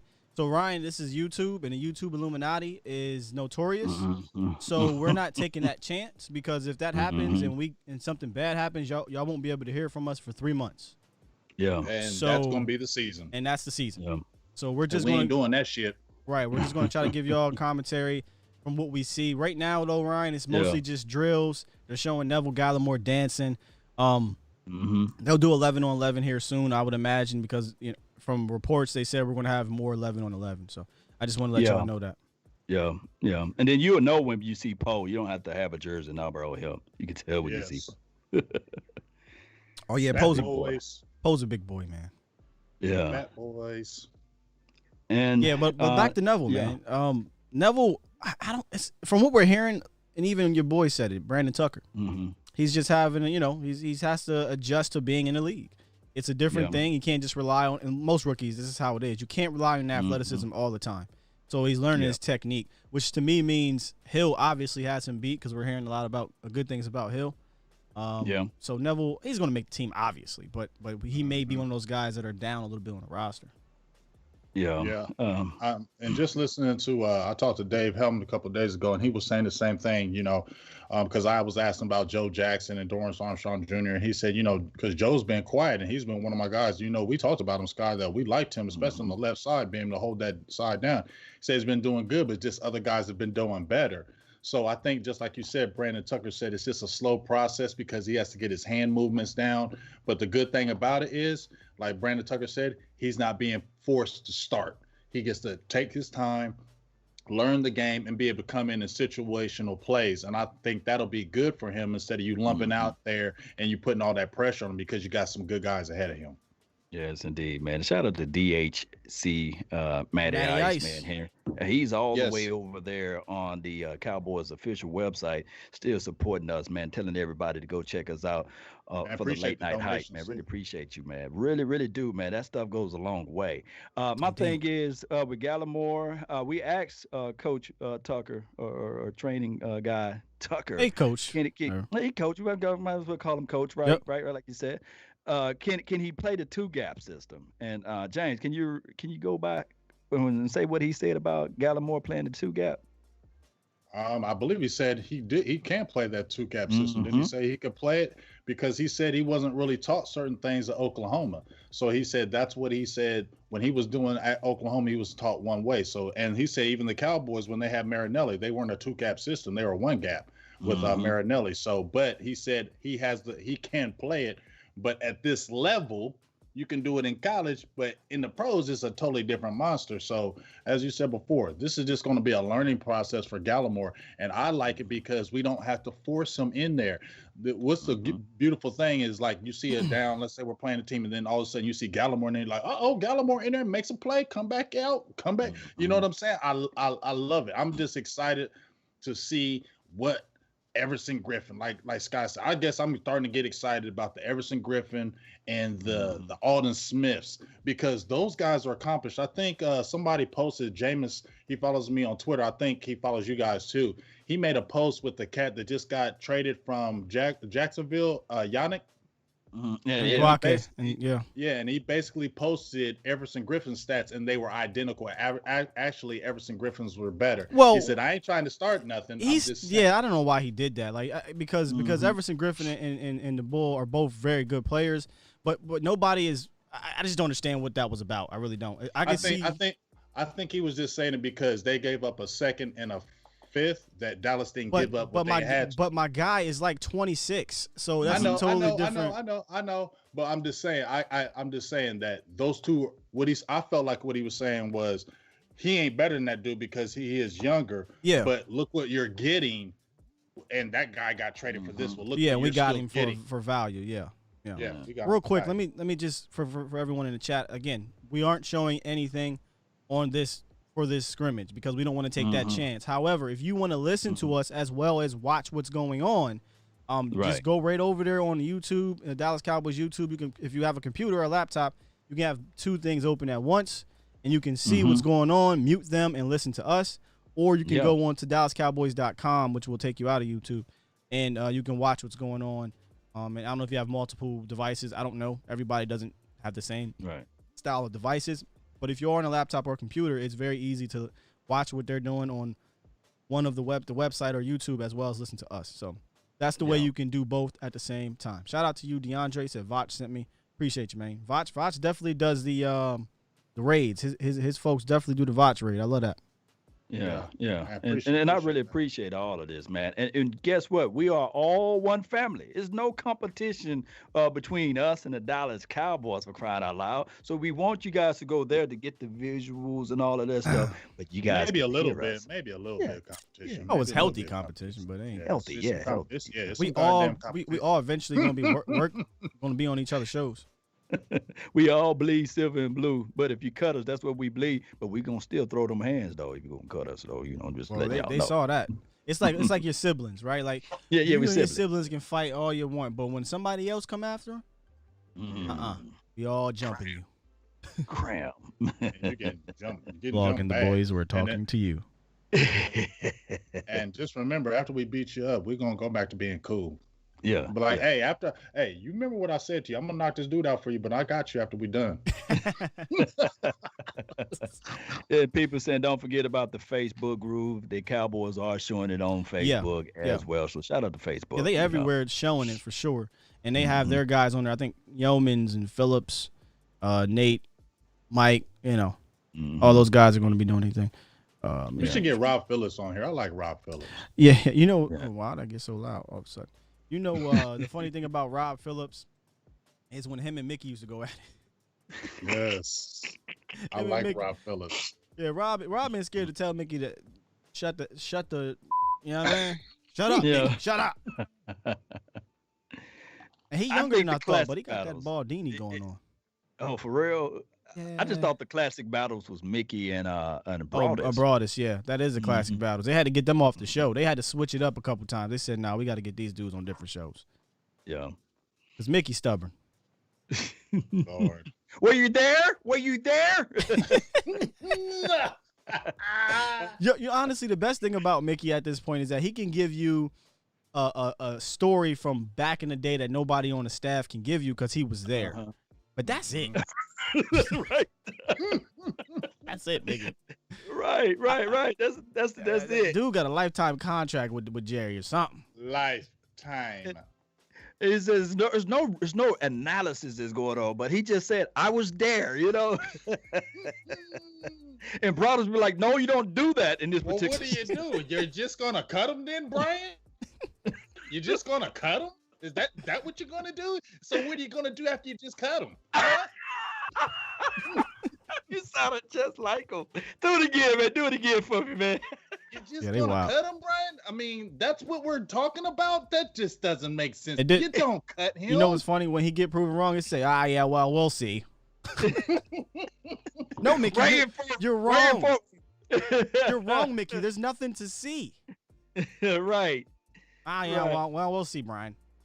All right, they're in the huddle. I don't know what this is. They're in the mashup here. Look, they're showing Zeke. Right. Somebody had asked earlier, what's going on? Nothing at this moment, Nothing. Again, guys, this is a glorified practice, but we are excited as Cowboys Nation, so we're going to bring y'all everything we can bring y'all that we see. Yeah. But, once we see some actual action, we can really, really give y'all that analysis. Right now they're showing Joe Looney, who is going to be the starting center going into the season, which I think we all kind of agreed on because of COVID. It was just going to be hard for Tyler Biadasz to really click right away. And we know, I think James, one of you guys say it all the time, continuity and what's the word I'm looking for here with the offensive line is very important. Because communication, all that stuff. Communication is very important. And he's a rook with 3 weeks to get ready. I mean, and Looney been there for 3 years, so. Yeah, the most pivotal point of the center is the center exchange to the quarterback. We don't want to lose games. We don't have that. We don't want to have that ball bouncing all over the ground like a basketball. Y'all remember Gerard? Andre Gerard. No, even Tony Romo used to have hell trying to get that ball. No. Even worse. No, even worse than Gerard was Phil Costa. Yo, don't bring up no damn Phil Costa. Phil Costa was worse. He would hike the ball over Tony's head about every game, it felt like. Right. You would see Tony go into the huddle with him like, hey, man. They're showing La'el Collins behind Joe Looney, and La'el and Tyron Smith returned to practice this week. So that's a good thing. We should be able to see them out there. Yeah. That's a good thing, man. Joe Philman, that bald head. He's so cheap, man, to be an offensive line coach, man. We got some Patrick. You got to be more specific, Patrick. Woods heading into the locker room. We got multiple Woodses. So, is this Xavier Woods or is this Antoine Woods? Yeah. 43 Flesh says Joe Looney looks in shape. He does look in shape. Yeah, for sure. Because somebody get me that information for the nation out there. Is this Xavier Woods or is this Antoine Woods? Which one? Oh shoot, it's Xavier Woods. Xavier Woods. See, there's a guy out there in free agency. I'm just saying. Former Pro Bowler, All Pro. He a little bit of a head case, but we ain't got no soft locker room. But according to some of y'all out there, y'all think we too soft to take him. So, but hey, we can just run out Darian Thompson. DT. Darian Thompson. Donovan Wilson. No, but seriously though. To play now? Seriously though, if you guys get updates on X, let us know. We'll continue look at that. But Xavier Woods has went to the locker room. Let me ask these people over with here. An injury, which not a shocker. The dude gets nicked up every year. Oh, I believe you, Patrick. I believe you. But remember how we did earlier, man. Here's the thing: if it's a serious thing, hashtag late night hype. Knee. It's a knee thing. You got knee. Yeah. Those knees, man. This is one of those weird situations. Yeah. It's a knee. That's not good. We'll keep an eye on that. Let's see what's going on. But Xavier Woods is out. We already got Jordan and Cheeto out. Hey, Vosh, that was Terrence Steele. Damn, Terrence Steele looked like La'el Collins. He said that was Terrence Steele behind Joe Looney. Vosh don't like Terrence Steele. But you got a problem with Steels, bro? Steels. His second cousin. Like Terrence Steele. His second cousin twice removed. Dang, X. I'm not gonna lie. I'm a little concerned. We don't have depth at safety, and Xavier Woods. We don't have depth at safety, and Xavier Woods was the. Listen, I like but I said depth. Okay. Haha's going to start most likely. I mean, listen, I know the dude is having a good camp. The other dude, but I'm concerned if Xavier Woods is out. I mean, I know a lot of people like Donovan Wilson, but we got to see it. We ain't seen him though. How much is worth? What's the worth value of Ryan Logan on the streets? Well, how much he is? How old is Ryan Logan? I'm not really feeling the safety thing, but I mean, hell, at this point, get the talent in here. He's not that old. I think he's under 30. He's only 30. He is 30? Okay. Yep. Oh, he's 30. Okay. Yeah, I need to pull up. I didn't really do a lot of tape on Ryan Logan. Ryan Logan, Earl Thomas. God damn it. Stop playing. I mean, you don't need both of them. I know. I'm just saying. No, I was saying Ryan Logan or Earl. I mean, it's easy. But James, we talked about this, and I'm mad I didn't bring it up, but because I didn't want to go down this rabbit hole with the ET thing. But I really felt like this, if we do have a legit scrimmage, right, it was going to be important for the safeties to give the front office some type of confidence, the coaches some type of confidence that we don't need to go out in the free agency and grab a safety. Because Earl Thomas or not, I still feel like we need to add depth at safety. We don't have it. Let's just be real. We don't have depth at safety. And I mean, y'all know I'm for bringing in Earl, which is silly. You know, from a talent standpoint, it's an obvious yes. Yeah. But if X is out, I think you really got to consider this. Yeah, you got to consider this. Y'all really feel confident rolling into the season.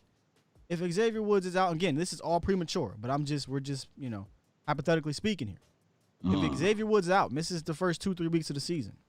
Clinton Dix, Darian Thompson, Donovan Wilson, Luther Kirk. No, I don't feel good about that.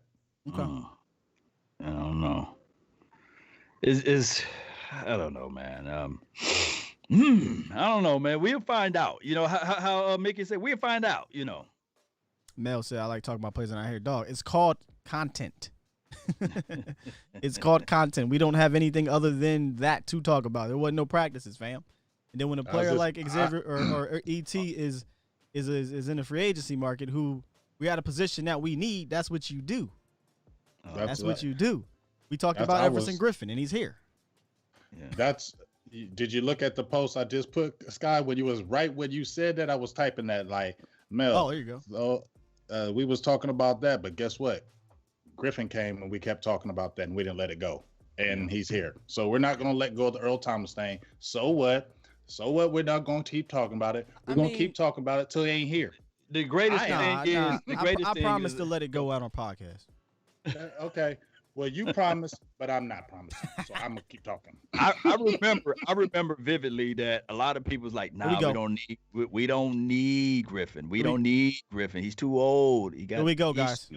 Go ahead. Here we go. They're starting here. We got Kellen Moore on the microphone here on the headset, calling plays, coming in. So it looks like we're about to get some type of live action, 11-on-11 type of stuff. They're being real stingy right now. Yeah, they are. Greedy. I ain't gonna hold greedy. They being real stingy. I was behind. I had to hit the live button on my deal because I still had Dana. Sure. Oh, I'm on the website. They said the name.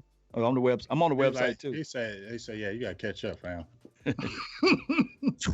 He said, I'm on the Mel, I've been on YouTube for less than a year, so I have not been talking about him since 2017 on YouTube. So, sorry, brother. I just really started YouTube in January, so I mean, we really want to keep it real. So you can get mad at everybody else, but I ain't been here that long to be talking about no damn Earl Thomas. They literally cut away when Dak Prescott. Yeah, they being stingy with the footage here. They literally cut away. All right, so and then they give it the fist bump. What's going on with that? Come on, Cowboys. Yeah. The Red Machine. They showing a lot of footage of what's the guy name? Andy Dalton. Yeah. The Red Rifle.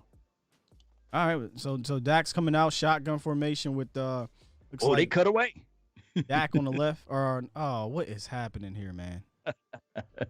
Come on. Why do they have? Like honestly, I would turn this off, dog. Like if they're going to do this, you're right. Excuse me, this is frustrating. Everybody in the comment box on the Cowboys.com YouTube page, and this is stupid. This is actually crazy. Let's call them out, fam. Call everybody. Call them out.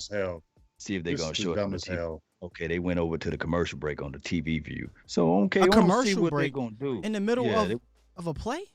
Right. What is this, wrestling? Remember on wrestling? We'll be right back with the action, and then right in the middle. What is this? It went to a Wendy's commercial where I'm at.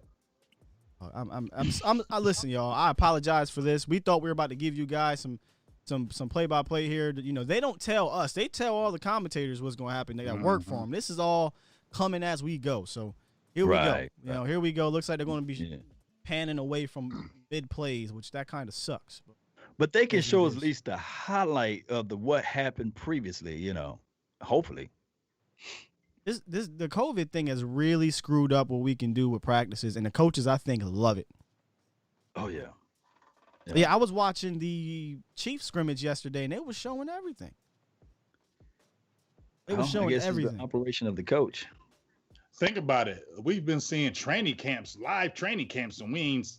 The Ravens have been live. Ravens, Eagles, a lot of them just they ain't showing nothing. Spartan said they shouldn't even have broadcasted this. Yeah, Right. If this is how they gonna do it, dog, then y'all what we doing? Shouldn't even hype this up.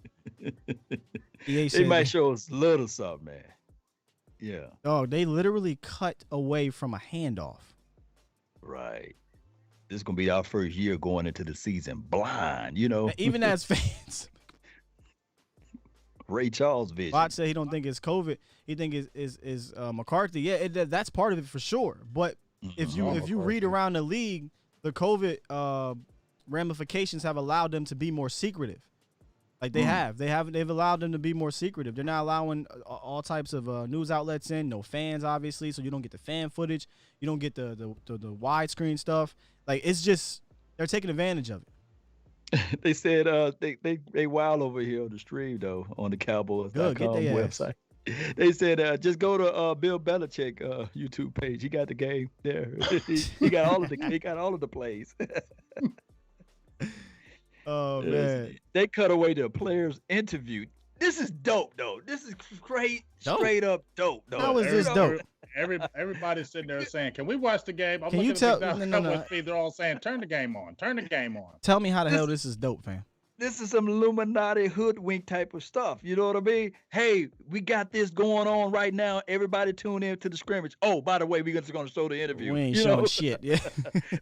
I guarantee you that this will be like they got 11,000 people watching right now. Hey, Lloyd Dickerson said, let's get 150 dislikes for them to show the game.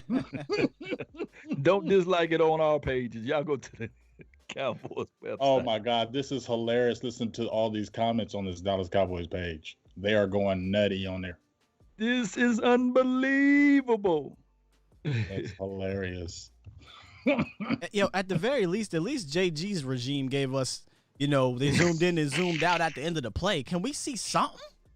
Something. Right. Just give us a. So right now, LVE. They showed LVE.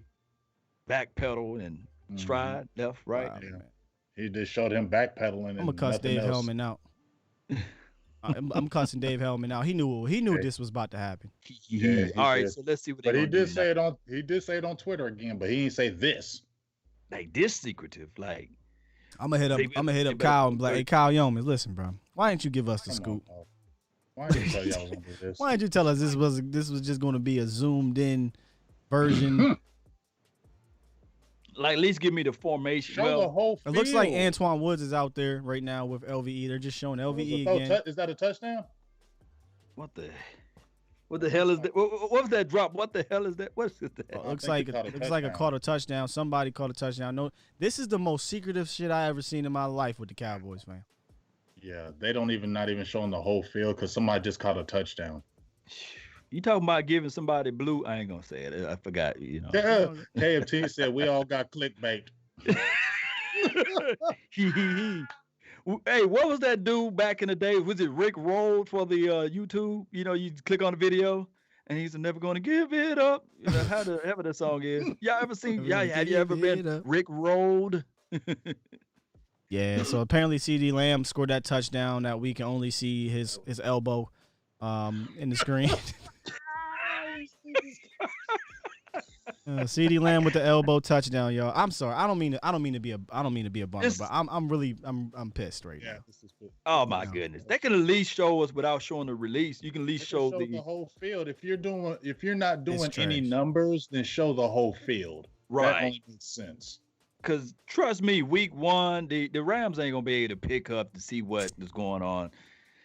Oh man, my goodness. I'm gonna tell you something right now, Mike McCarthy. We better win some damn games. Because with all this better be a Super Bowl season. This is the frustrated fan in me speaking.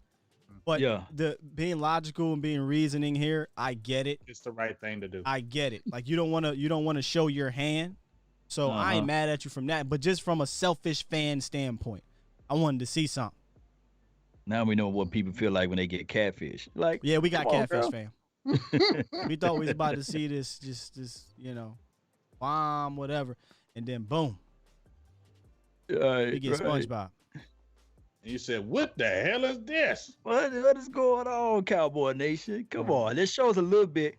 What the hell is even that? I mean, pretty much how I feel right now. Oh my goodness. They keep showing it, and I don't care about this interview, Cowboys. Yeah. Come on, give us some live cram action or something. This is crazy. I mean, I can cut to some highlights and footage, and we can talk just regular talk. But I'm hoping to give us something because the whole point of this damn stream was reactions. Is this a live reactions of what we're seeing? See something. But we're not seeing anything but up close, video of visors and elbows. Visors. This video is brought to you by Visor. It's brought to you by LVE at this point. Right, and elbow grease. All I'm seeing is LVE in these pictures. And that look like Luke Gifford. Is that Luke Gifford right beside him in street clothes? Is that John Vay? Hey, John Vay, what's up, man? Yeah. Yeah. Hope you This can is play. great.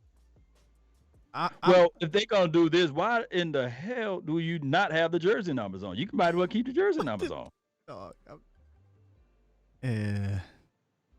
When this is all over, I'm going on Twitter. I'm hitting up everybody that we know within the Cowboys, the organization that we've had contact with, and they hearing from me. Yeah. I need an explanation. Explanation for the nation, man. Darian Thompson standing behind Sean Lee. By the way, let's talk about Sean Lee, man. Yeah, let's talk. He's still out, not practicing, not any contact. It sounds like they're just going to roll this all the way through the season, probably, to the beginning of the season. At this point, I said this in the comments. He probably is, in my opinion, if I was to use Sean Lee, he's my emergency guy. There's just no need to put him out there unless you have to. Hey, Jeff said on Twitter, he said, are they ever going to let the camera show plays? If not, there's going to be so much anger. Looks like Ventel Bryant's injured. That's not good. Dang, these boys falling out. Well, it's going to be a lot of soft tissue issues. Yeah, we hope for health, for good health. But right now, I said them soft tissue injuries this year. Yeah. And if we saying soft tissue injuries, and Scott just mentioned Sean Lee, like you said, this is it. I mean, I get it, but come on, this got to be Sean Lee's last year, man. You got to be on the head coaching staff. I just don't want to hear no more Sean Lee, dog. I'm sorry. I love I'm tired of hearing this issue. You made it all last year, and people talking about, oh, he could start this year. No, he ain't. He hurt, dog. Start what as a Sam? To give you a comparison. You feel me? Just give you a comparison. Look at LVE next to Sean Lee. And like he's like we know Sean is Sean ain't big. Sean ain't big. Yeah, he only 6 foot. Yeah, a big guy. But there's another guy who's injured that, dog, you better get back out there. Jordan Lewis. This is not good, J. Lou. And we all love J. Lou, but he hurt and he can't get out there. I don't think he's starting now. I'm sorry, y'all. We about 2 weeks away. Not when Trevin Diggs going nutty. It's just Trevin Diggs going nutty, and Anthony Brown is being steady. Yep. Yeah. No, we're not hearing bad things from AB. And Worley's playing good, so they're putting pressure. Yeah. Whoever. We need the cameraman to take one for the team at least, man. Come on, man. Shit, they ain't getting fired for us. What Jerry would say? I don't like your attitude. I don't like your attitude. Oh, I don't like your attitude. Good Lord. I don't like the Cowboys' attitude towards this damn scrimmage. Yeah, they could have at least kept the cheerleaders and zoomed in on them, huh, Matty B? Matty B said they got the cheerleaders banned.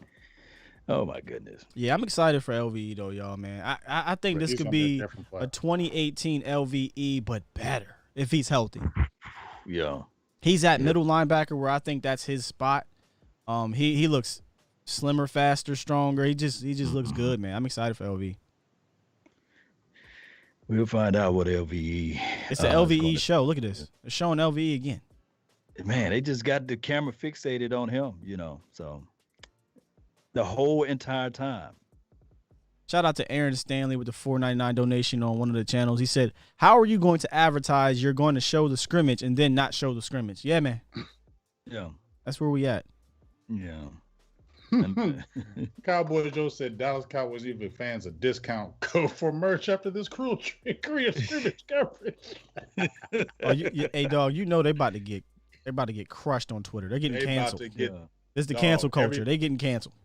Dog, people are pissed. Thank you for tuning in to the Law Nation Film Session as we take a deeper look at Mike Nolan's headgear, brought to you by Bose. He's calling the play. I don't know the play, but he's calling the play, and that's all we can see, and that's all I can say. Hey, John Odie is stupid. 3 things we learned from the Cowboy scrimmage. LVE is wearing a visor. Sean Lee has a beard. The sidelines are well kept.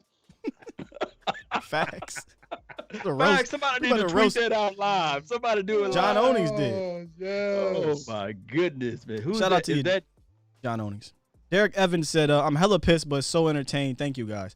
Man, listen, we thank y'all for being here because this is on the fly. Like, we did not expect this. You know, we had a show for you here, and we're getting duped. We're getting catfished. Catfish. Like, we got out the car, we knocked on the door, and they said, hey, that's, can I speak to Melanie? It's me. Ho! Y'all see the one episode of that, John? See, I didn't really watch it until I met my lady, and she loves it. And she showed me the one episode. The dude could really talk like a girl. And man. No, Sky, no. Oh, yeah. Really, Sky? Yeah, he got. My man got. So when they showed up to his crib and it was like, oh, you know, you ain't so-and-so, and they was in there sitting on the couch, the catfish folk had the nerve to ask him, well, how did you talk? And then he put the voice on. And was like, oh, shit. Oh, shit, he sound like a girl. This is crazy. Like, damn, dog. Yeah, man. I cannot believe it. Hey, you know who the first person ever catfish?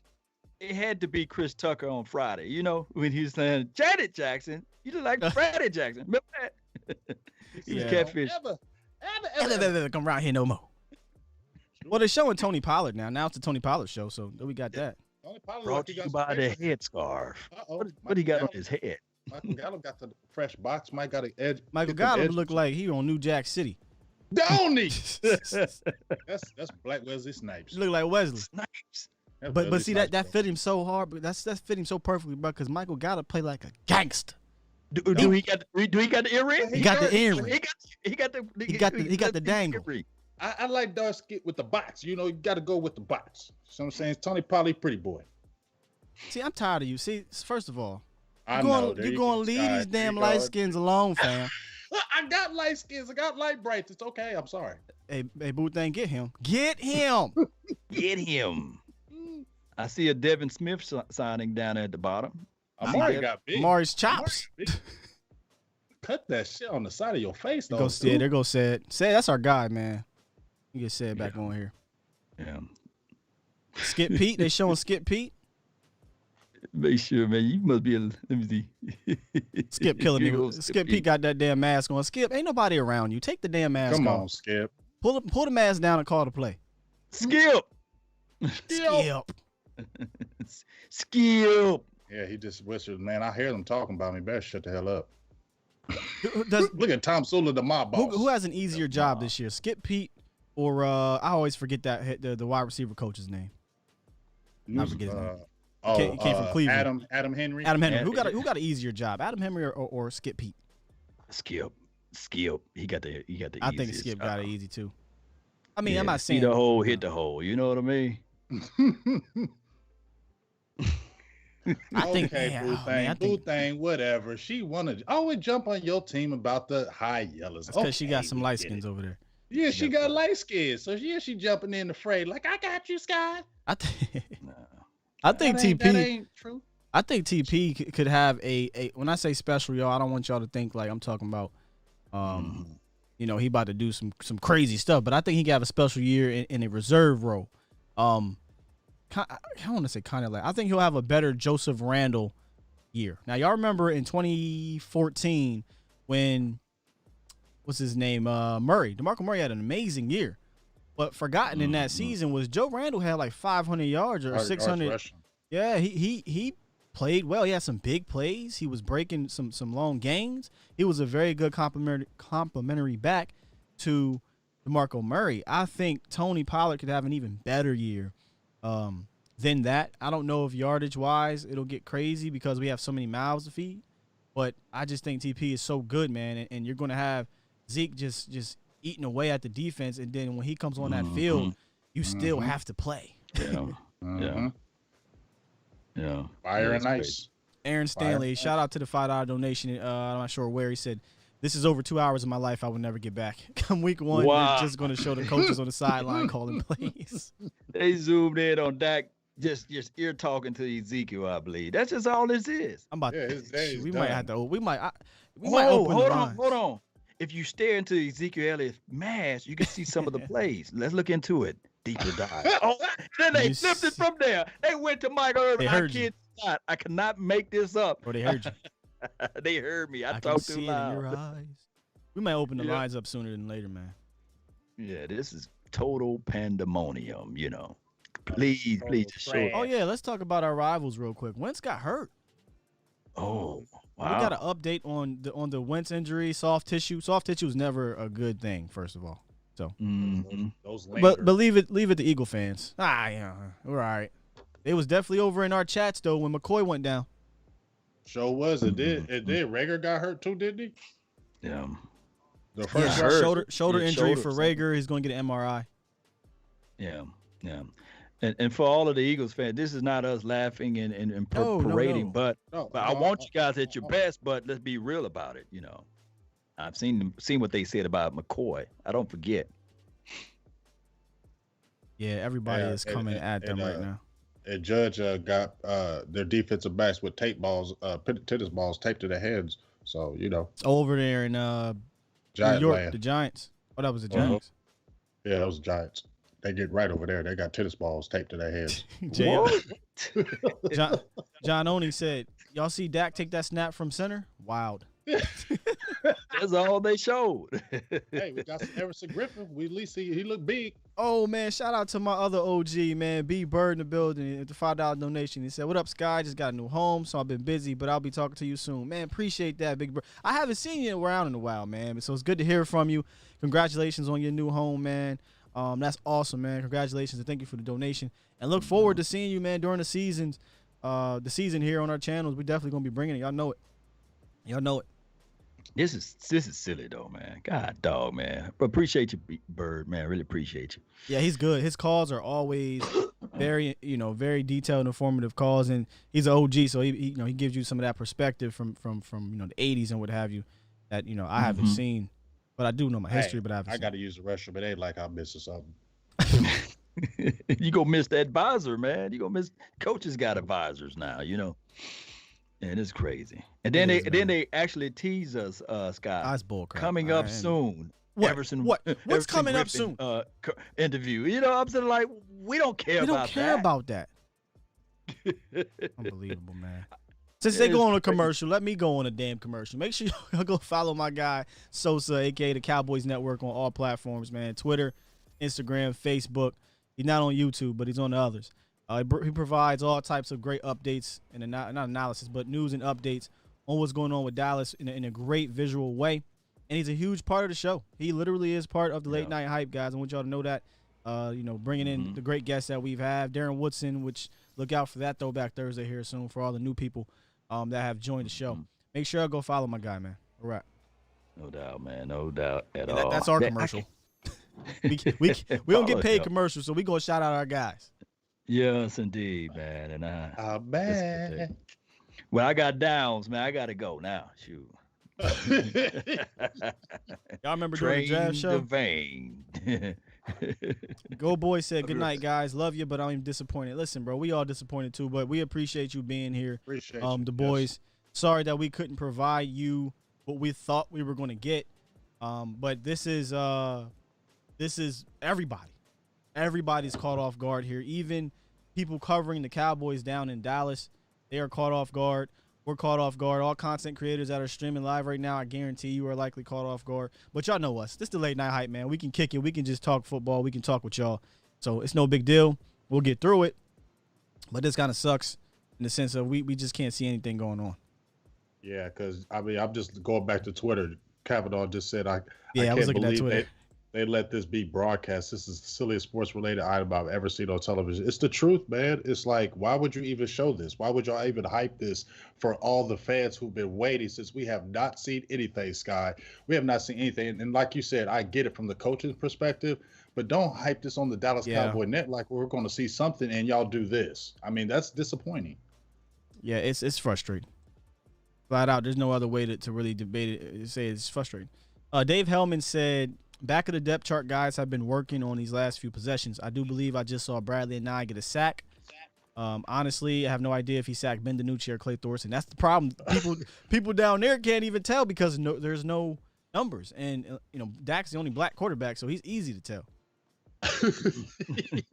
I'm back. What did I miss? They showed some stuff, man. Well, I'm just reading some reports from some of the guys that are down there. Not even reports, but tweets from some of the guys that are down there. It looks like Bradley and I got a sack on either Ben DiNucci or Clay Thorson. Alden Smith and Tank each have sacked Dak at some point during this period. From his viewpoint, he hasn't noticed. He said, honestly, I haven't noticed Diggs except that he's wearing a white leg sleeve, so he's easy to spot. It's crazy. Wow. This is how the catfish a nation, maybe. Aaron, really appreciate you for holding it down for me. The Cowboys have graduated to using artificial crowd noise at practice. Such noise is likely to be piped in on game day whenever the team is playing at an empty road stadium. Teams won't play in front of road fans until November at the earliest. So, you know how all those years they do this? They pump the noise through the pipes or what have you. Now that's literally what's going to be happening at these stadiums without fans, which I think is cool, man. Honestly, I'm going to keep it a bean. I have to give me a shirt that says that. I'm going to keep it a bean. I think that from a broadcasting perspective, from a fan perspective, watching the game, if the NFL does it right with the empty seats, we could not even really notice that there's a complete empty stadium during these games because we already don't get the full scope. We just get the broadcast view. So between the noise being pumped through the pipes and between whatever they can do with, technology right now, I think it might look okay. Yeah. We'll see. Well, they said, I mean, we saw it in the bubble with the NBA. I didn't think they did that bad with the NBA with the crowd noise. When the games got close and they did that crowd noise, here we go. It felt authentic. Dak Prescott, Jaws, a.k.a. Jarwin, down the seam. Love it. Love to hear that from Dave Hellman. This is like old school. Everson Griffin going after somebody. Oh, my God. He just crushed somebody with a swim move. Oh, look at that. Look at that pursuit. Everson. Yeah, that boy hungry. He looked like a damn lion out there. Like he was chasing Ezekiel. Everson Griffin just beat whatever tackle that was.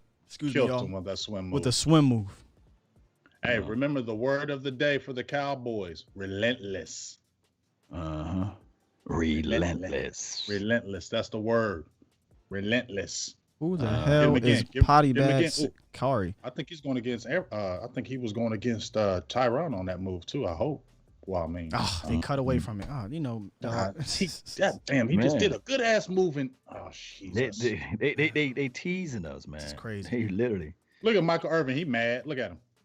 Well, he can see it, can't he? Oh yeah, he can see it. Yeah, he can see it. Which one are you watching on the website or are you watching on YouTube, James? I'm watching on YouTube, big dog. Okay, I'm on the website, so let me get on there then.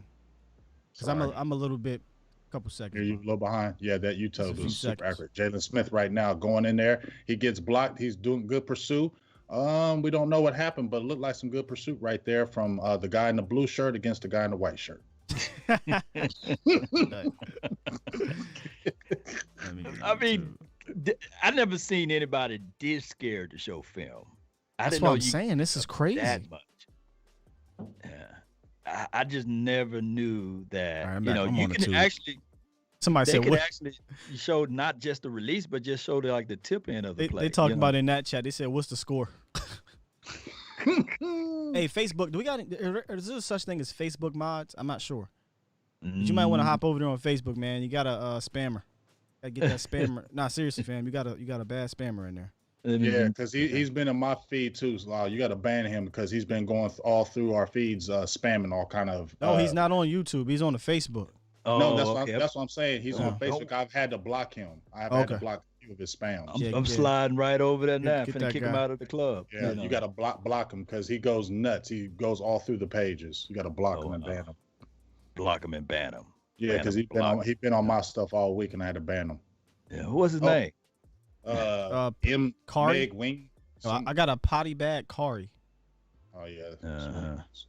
I'm in there now. I'm finna kick him out of the club. Yeah, get it. No, I ain't there yet. I got too many feeds open, but I'm finna kick it in now.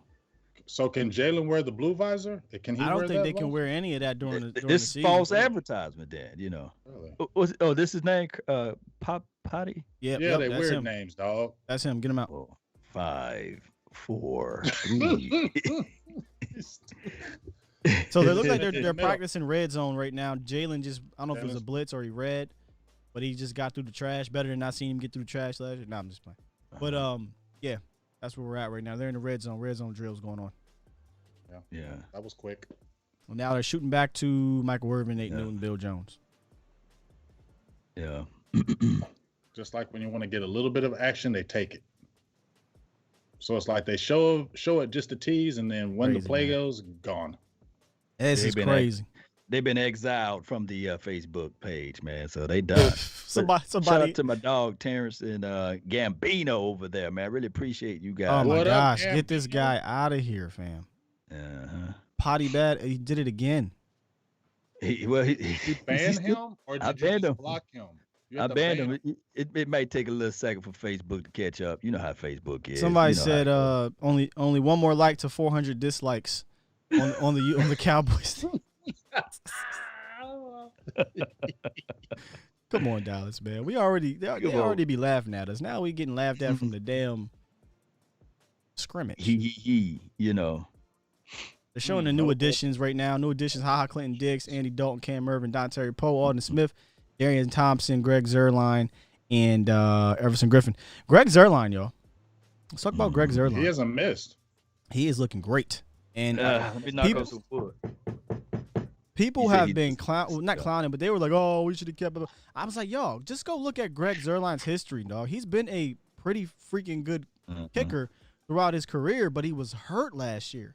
He has a better leg than what's the cat? Forbath. Kai, appreciate your services. I do. Cobra Kai. Cobra Kai, appreciate you, man.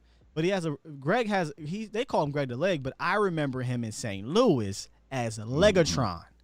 Oh, wow. He was Legatron because he was booting them things consistently from 50. But hopefully we're like the Chiefs this year where we don't need to boot 60-yard field goals because we can get, below that 35-yard line. Yeah, I'm excited about this addition. And just like Bones was talking about, he said he was so injured that they had to sit him all during the week so he could just be able to kick. So now you're seeing him with full health and he's booming them again. He hasn't missed the whole camp, and that's just a beautiful thing. Yeah.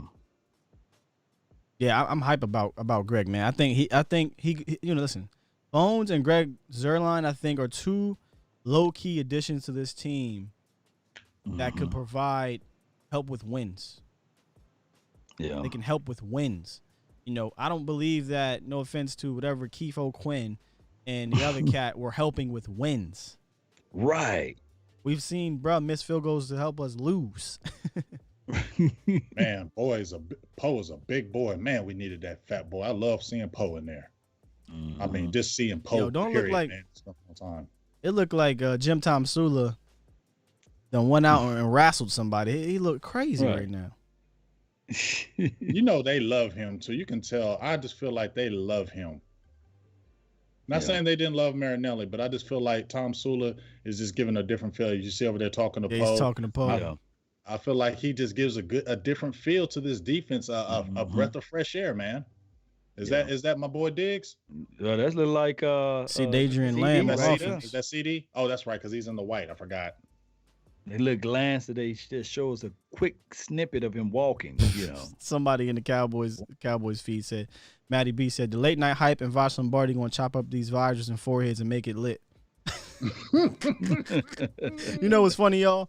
I was so excited to see some of this film because I love producing and editing and stuff, and I was gonna have some cool stuff for y'all, but I can't chop up coaches. I can't chop up them running on to the but But that's what's going to have to happen. With the big 5-yard stop. Yeah, showing the 5, man. You the 5. Al Harris with the interception. I can't even front. Like, how can anybody be excited to see a bunch of footage of dudes running on and off the field? I can't believe they allowed this on national TV, though. This is actually being shown on TV. Nah, KMT, we knew Woods got hurt. Xavier Woods, we talked about it earlier in the show. We don't know the extent of the injury, so if anybody gets updates on Xavier Woods' injury, let us know. We kind of went down that safety path where you know who I think we should go get. I mean, come on, y'all. Who's that right there? Who's that they're showing right? Is that Dix? Yeah, that's who's that right there? That looks like ridiculous. No numbers. Reggie. This is ridiculous. But even if they showed everything, come on, Cowboys. You see who's that right there? Good. Got his nose deep down inside, but they couldn't stop him. He beat somebody. Who was that? Who is that right there that you're showing? We don't got no numbers, dog. Damn. Then I think that might have been Dorian because they can literally show us this view right here, fam. You see that view right here? They can just give us that. We can just probably piece together some things. Oh, gone. Yep, make commercial. There you go.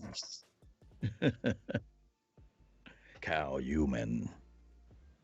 I'm about to text Kyle right now. Listen, bro, what the hell is this? Man, this is somebody said big clickbait, man. Huge, absolutely huge. Do some voiceovers of the coaches. Thank you for tuning in to the Law Nation voiceover from the coaches. Shout out to Kayami Campbell over there in the Cowboys feed. Said late night hype lit. Go hit up Law Nation, Dallas Cowboys Universe, Silver and Blue Nation. Yes, sir. There we go. Hey, appreciate you. Yes, indeed, man. Booth ain't going hard on the girls. I hear all this in the background. Good gosh. Unbelievable, man. I'm about to just run some highlights for y'all because this is ridiculous. I'm just keep it real. This is just gonna throw some highlights up there. You can throw some of the. Hey, keep it. Say your words, Scott. Keep it a bean. Yeah. It's just frustrating, you know. I mean, this is crazy, you know, and it's not just us. Show the highlight that I did yesterday, you know, or the other day. You just put it up in the box there. Oh my goodness. Unbelievably, this is unbelievable. It's like you put out all of the stuff that you want for Christmas, and then you wait to open them up, and you get nothing. You know, you get none of the stuff that you asked for. You know what it's like? You ever see that meme or that Vine where the young kid gets an avocado for Christmas, and he opens it up and he's like, avocado, thanks. Like, oh, okay, whatever. That's what this is like. Like, oh, we got footage of visors. Thanks. Visors. Thanks, Dallas. Shout out to you, Tyrone Church. Welcome back, brother, to the membership squad. What's up, Tyrone? Me and Church went at it yesterday, dog. Not really went at it, but we went back and forth about the ET thing during the podcast, James. Oh, wow. Lord. Yeah. He don't want ET. My thing is, a lot of people, and trust me, I know it was a lot of people when the honey badger was out there. We don't need the honey badger. We got Jeff Heath. We got Xavier Woods. We got two broken knees. But my thing is, when people say they don't want him, you got to give me the reasons. Are you just saying it because you're hearing what other people say, or are you just giving your pure view? Because I feel like a lot of people are saying this because of what they heard, but they ain't really did a lot of research on the situation. Yeah. There's a belief that he's going to destroy this locker room. Right. So basically, you're just listening to what other people said. You didn't do your research, man. But the history, like I said, the history of ET is not a locker room destroyer. No, not at all. It's not. It's never been. Y'all going off. You're going off just because you've seen the picture of him flicking off the team. You're using that one, and then you're using the issues of the 1 year at Baltimore. But the whole time down in Seattle, you ain't hear one damn word. Yeah. I mean, he did get into it with and Bobby Wagner at one time, but again, it wasn't like it's the NFL. People always get into it. Right. It wasn't like what we saw in Baltimore. He was beloved in that locker room in general. It wasn't a locker room problem in Seattle. It was a monetary issue in Seattle. He wanted paid. They didn't want to pay him. End of story. There's an article that he said. Me and you have disagreements, Scott, but does that mean we don't like each other? You feel me? Yeah.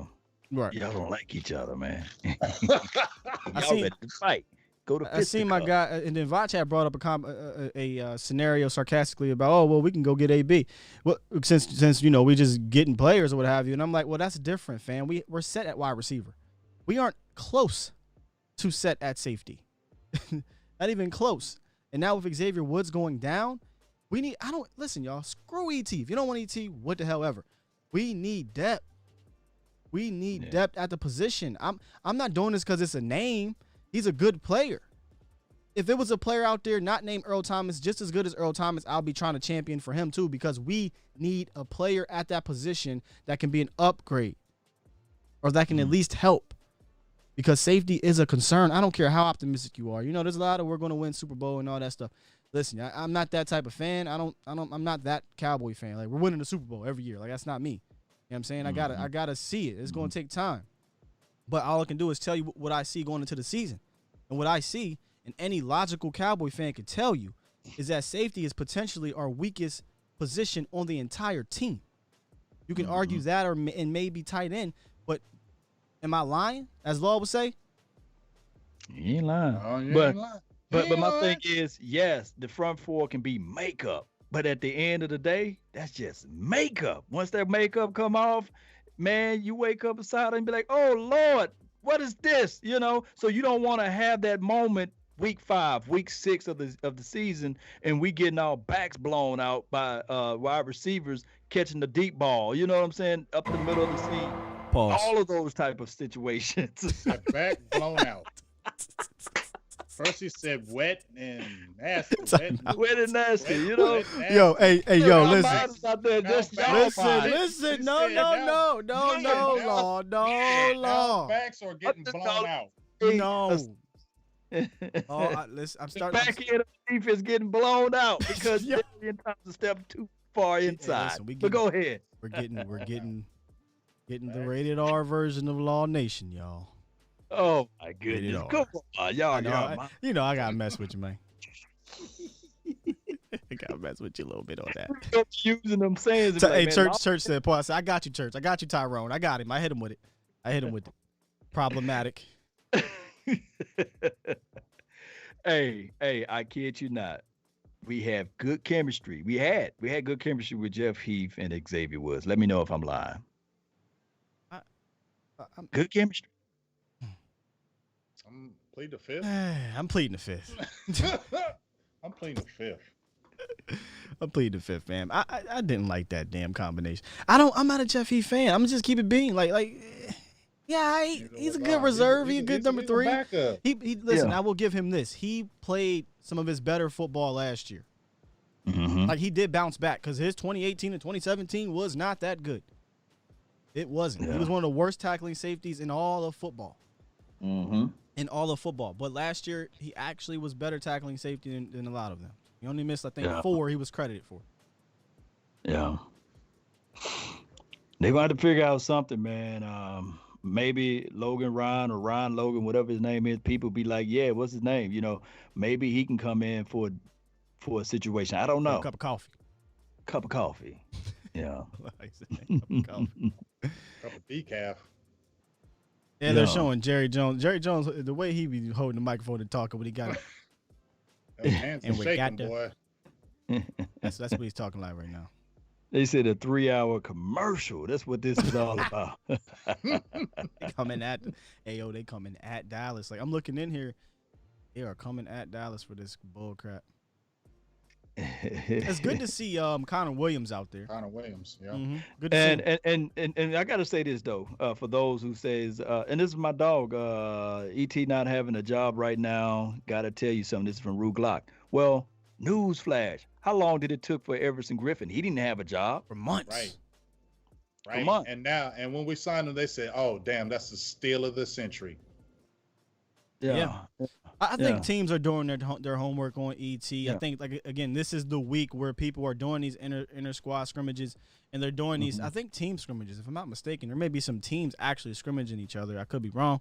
But so I think maybe teams are like, well, let's see what happens after this weekend, because at this point, you can bring him in whenever. We get that. But if you want to have him ready for the season, he's got to go through protocol, COVID. Yeah, true. Didn't they say that he himself was waiting on a specific team? He said he's just kind of holding off. I think it's Dallas. I think we all know he's waiting to see if Jerry's going to bite. Hey, so my thing is, if this man is sitting here saying, I want to wait to see if Dallas calls me, how the hell is he going to come here and be a cancer and he's holding off to see if Dallas can be the team? Oh, my gosh. Y'all are tripping, man. I'm sorry. Yeah. It's just one of those things, man. Again, even if you don't want ET, can we all agree that we need to be looking in that market for depth? We need depth. If X is out, we're talking about Xavier, we're talking about Darian Thompson, Luther Kirk, and I don't even know if Luther, I don't know what he's looking like, to be honest. No one has said anything about Luther. I'm just saying he was on the show. And Donovan Wilson. I think he wears number 35. Well, he wears no number right now, so we... and we can't see nothing to evaluate it. Yeah. But I this is what I want people to understand. I'm not saying that in order for us to have a successful season, we got to go out there and get ET. I'm not saying that at all. But I'm just saying, like what Sky is alluding to, and as well as Big Game James, we need depth. We do. Yeah. Yeah, I do like what I heard about Stephen Jones when he got asked the ET question. Maybe we're seeing some growth, right? Maybe we're seeing a little bit of growth from Stephen Jones. He said, hey, I don't want to talk about that right now. We found out it's best if we don't talk about that situation until it happens. It worked well with Everson Griffin, so that's how we're going to operate. I love hearing that, because that is not how Stephen Jones operated forever, right? Or the Cowboys. It was always, let's talk about Jamal Adams. Let's talk about Earl Thomas in 2017, 2018. Let's talk about this potential free agent or that potential big name free agent. Now it's, hey, man, if it happens, then we'll talk about it. I like that, because that's how it always should be. Let us fans do that. Let us do that. Y'all don't worry about all that. You worry about doing your due diligence and bringing in the right players on this team.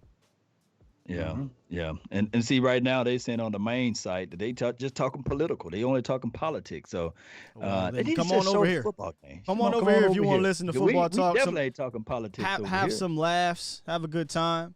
I mean, listen, like, again, y'all, we apologize. We thought we were going to get actual film and whatnot, but hey, hopefully you guys are having a good time rocking with us as we still talk Cowboys football and have some laughs. I know how we do.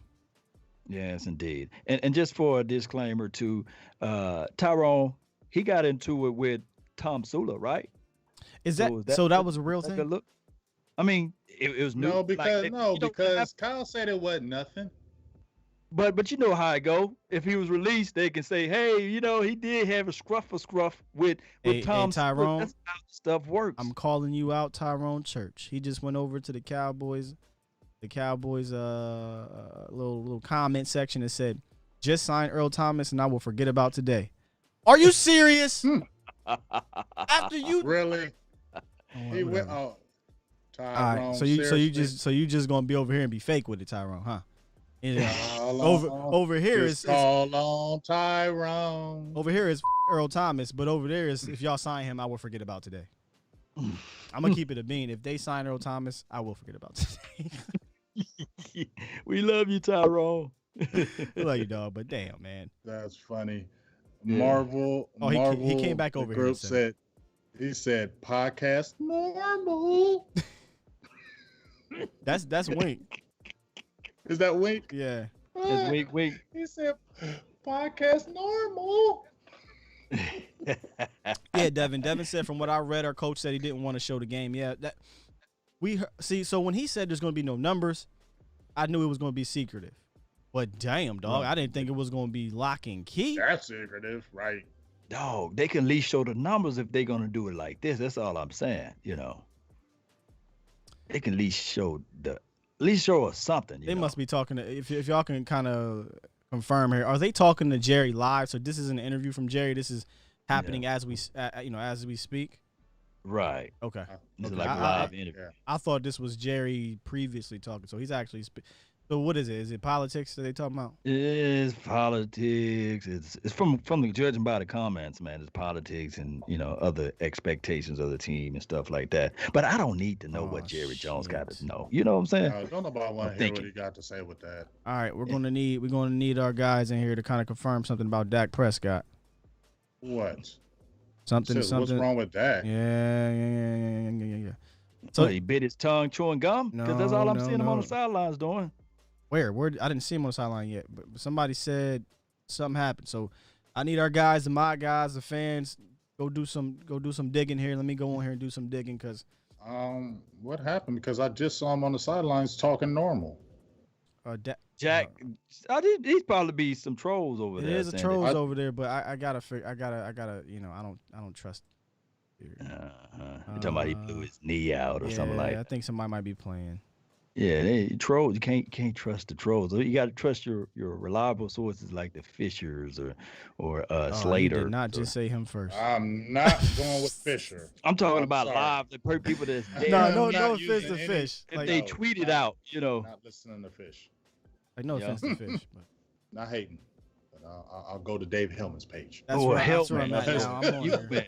Hellmans or humans. I'm just putting names out there. I would trust Fisher over somebody named whoever this is in the chat over there. Yeah, true. Yeah. I'm just saying it like that, not in the sense that Mike Fisher is 1,000% right. I'm not seeing anything. Cowboys D says, big game, Skywalker, Law Nation, the triplets. Nice show, making the best of the situation. My dog, salutes. Big fist for you. Appreciate you, man. Appreciate all y'all, man. Thank you. I like how he said the triplets. I know. Let's say that again. The triplets. I'm Michael there. Yeah, I'm not seeing anything, I'm guys. Michael because I'm the one that goes ham. Okay, well, I'm Emmett. and Sky's I'm the distributor because he's a QB. He's a QB, so yeah. I'm definitely Michael. You're Emmett because Emmett was more cerebral, and you know Emmett gonna kill you. Yes. Mike is the one talking all the shit. That's me. Yeah, okay, that's you. It sure is you. Ain't nothing wrong with Dak. It was trolls. It looks like he's fine. Yeah. So let's go, Sky. But you know the trolls are praying for him to be injured, though. Let me just be real with you guys. Sky is freaking Troy Aikman. I'm about to give me a whole bunch of touchdowns this year, buddy. Yeah. but when you get into the end zone, the red zone, money zone, he gonna put the ball in my belly and I'm gonna run it right in, right? Right? That's right. Ain't this right? They're showing Earl Thomas on the side. Oh, now they're showing Michael Irvin. What is this? Yo, who is the producer for this? Like, cause seriously, I'm getting pissed now. He got COVID. This is crazy. Somebody. I'm not even no professional producer, nothing like that, right? I'm just a YouTube producer. But this shit here, what is this? Trash. That's what Mike McCarthy said. Don't get him hyped. Don't you show nothing. Yeah. Speaking of visors, I wonder if Worley gonna wear his visor. You know, he wanted to wear visor. Worley visor go hard. He wore it. I think he might. Visor last year. Yeah, I think he might actually have one of those prescriptions or what have you. Cause he wore a visor last year. Mm-hmm. You need to put everybody else on game. His Jones are dope too. Like, well, if you go look at some of his pictures with the visor, his shit's dope.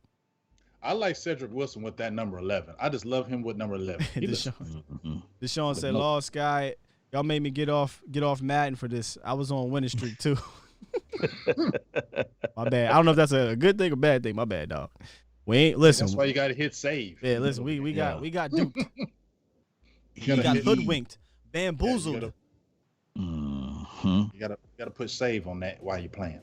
It's crazy. Shout out to everybody who was here since the opening, though. You know, for those who were just waiting. You know. What y'all want to do about the phone lines for your mind?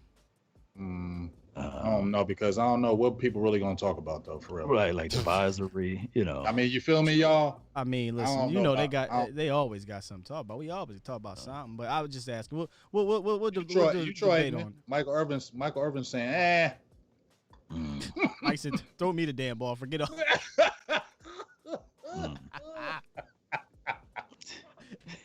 Remember no damn Harper? Throw me the ball. Oh, damn Kevin Williams. Dude, man. Yeah, it's crazy. Oh, we just got Marvel just hit us up and he said Jalen Reagor's out for 4 weeks. Whoa. Damn. Major.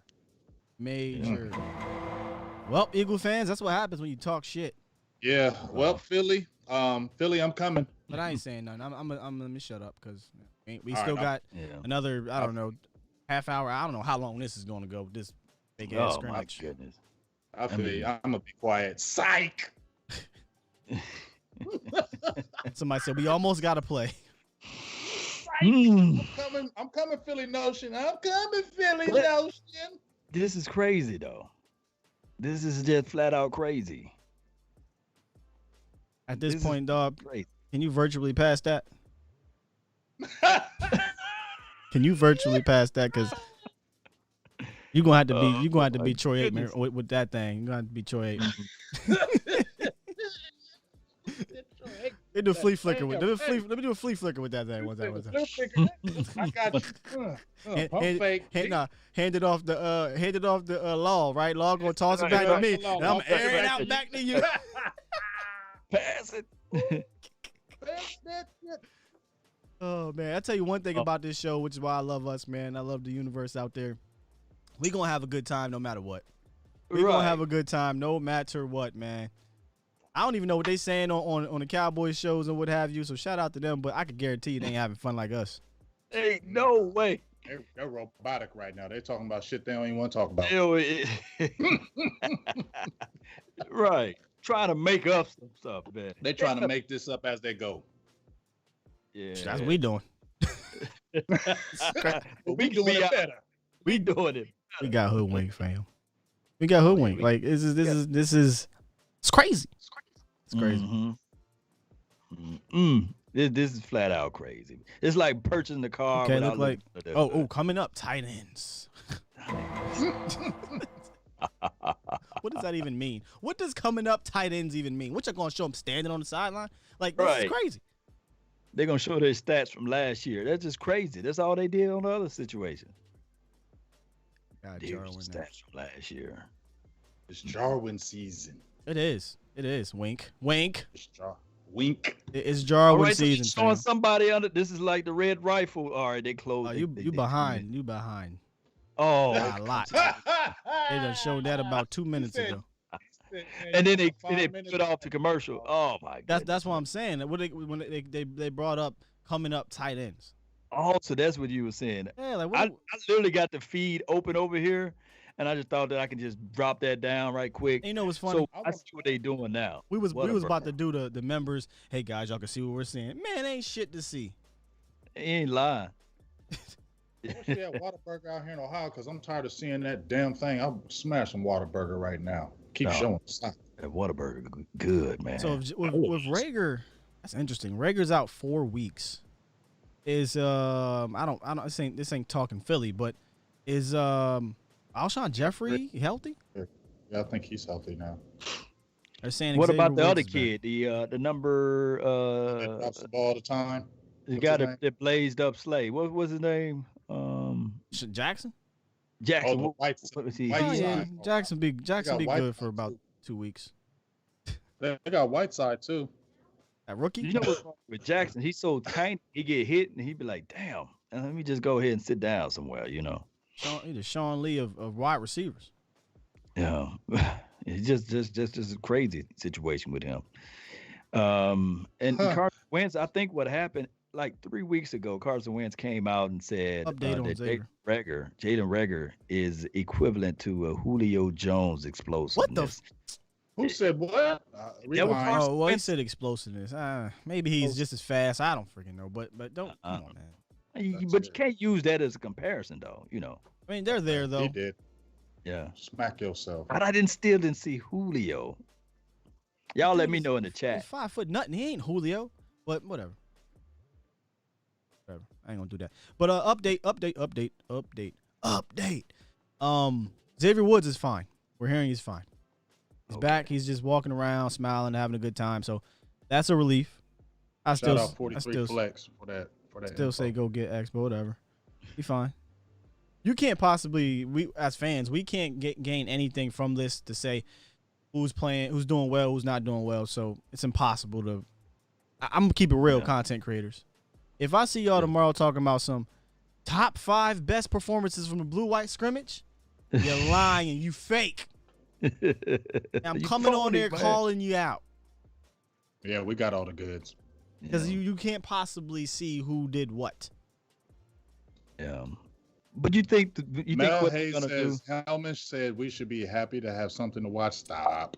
Come on. Nah, dog, I'm good. You know what? I didn't need to see this shit. I'd rather them put together a bunch of highlight clips like they do on their own and then do a show. And then we'll just watch them do the show with the highlight clips because we get more out of that than we're getting out of this crap. This is crazy. You're not getting nothing. You really, technically, is not getting anything. Tell me what we learned here today. Nothing. We learned that a couple players got visors. I didn't know had visors. Yeah. Oh, they're going our guy Blake Jarwin, who I think is going to have a fantastic season, y'all. Fantastic season. Yeah. Barring injury, of course, obviously. But, dude, he just has the tools that you need to be a consistent tight end in this league. He is a hippie. Well, we know he got a baby beard, you know. Yeah, he's a hippie. Oh, hippie, okay. 434 coach says, sorry, I'm late. What happened? Nothing has happened, bro. Interviews. That's crazy. Is that Blake right there? Yep. Oh, he's stretching out. 6'5", 260. He moved like that. Listen, man. It's going to be dope seeing the hair coming out of the back of the helmet, though. And Blake looks real in shape. Like, you know, his body type. Like, he looks in shape. Oh, yeah, like, yeah.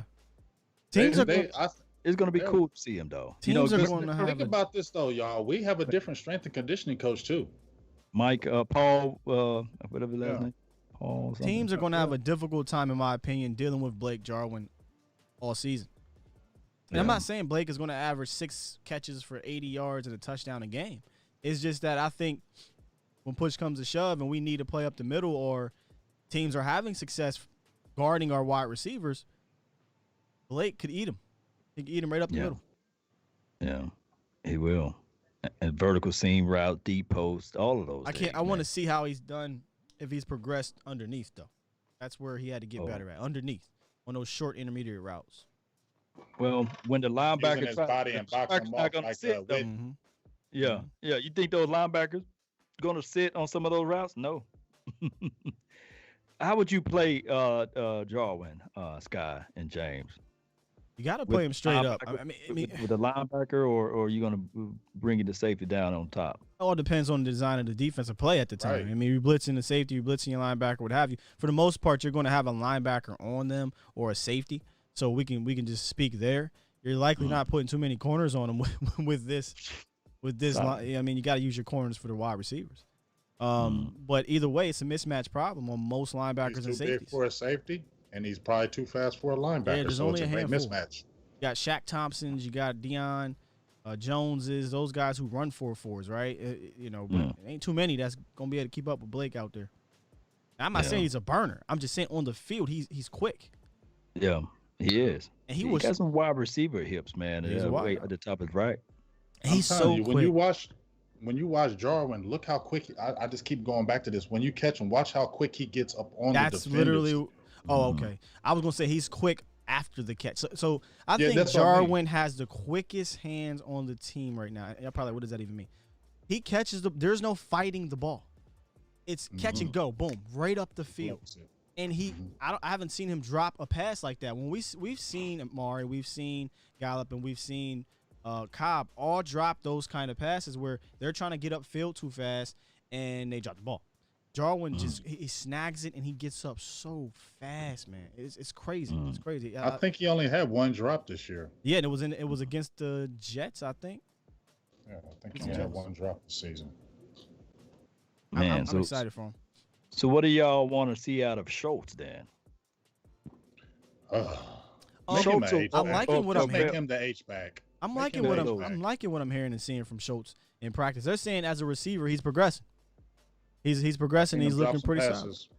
Well, the reports coming out of the people down there are saying Schultz is having a good camp, and that makes me happy. But I'm a Hicatini guy, but Schultz, I don't know. I don't know if it's Hicatini or Schultz, but I'm happy that I'm hearing things from Dalton Schultz. That's a good thing. That's a good sign. What I'm not hearing is Blake Bell. That's what I'm not hearing. Would it shock you guys if Blake Bell didn't make this team?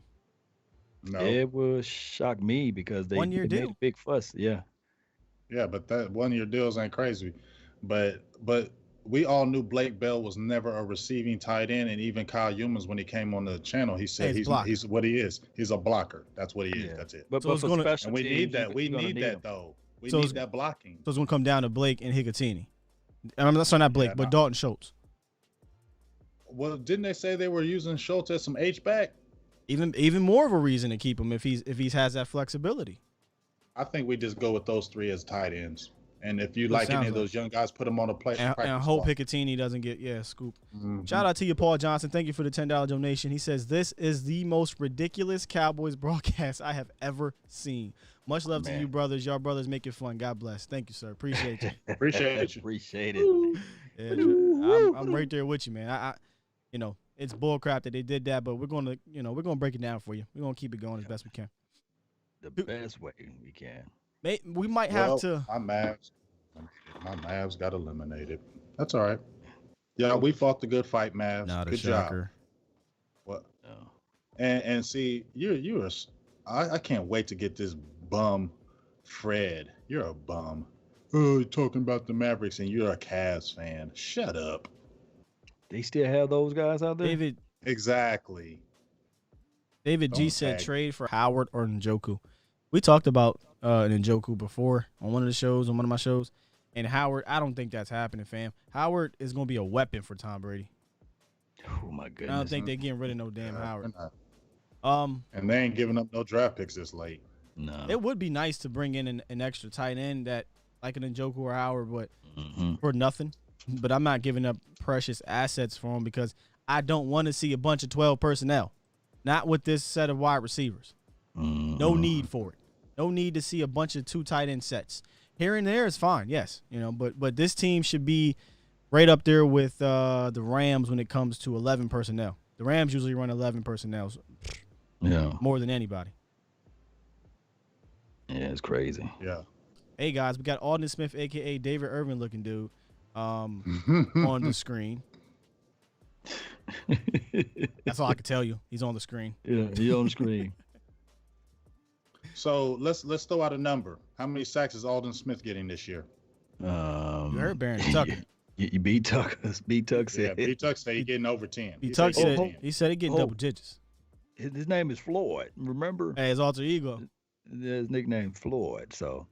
Yeah, I love that. I love when because when he first said Floyd, I said, "Who is he talking about?" But I'm gonna be quiet. I said, "I'm gonna be quiet because I feel like he know what he's talking about." Go to the chat. And then he came. He said, "That's his alter ego." Hey, I'm saying Alden. I'm going 12. High. A Dalton 11. 12, 6, 5. We got 10. 10. Wow. 10. Okay, Connell, you're being silly here. 25. Yeah, man. It will be crazy. We're getting a lot of different Tank's going to get 10, 9. Yeah, it wouldn't shock me if Alden Smith approached 10. I'm going to be on the more conservative side here and say 7, 7.5, 8. I'm more with the mindset that Tank Lawrence is going to get double-digit sacks. I mean, who's going to be the sack leader? Tank. Tank's going to be the sack leader this year? I think Griffin might give him a run for his money. Tank when Tank had help, like legitimate. I don't even say I shouldn't say that. When Tank was eating, he was getting 10.5, 14.5 sacks. So, it's not far fetched to see him get back to that. Griffin did have some years where he had 12 sacks, 11 sacks. So it was going to be between those two, in my opinion.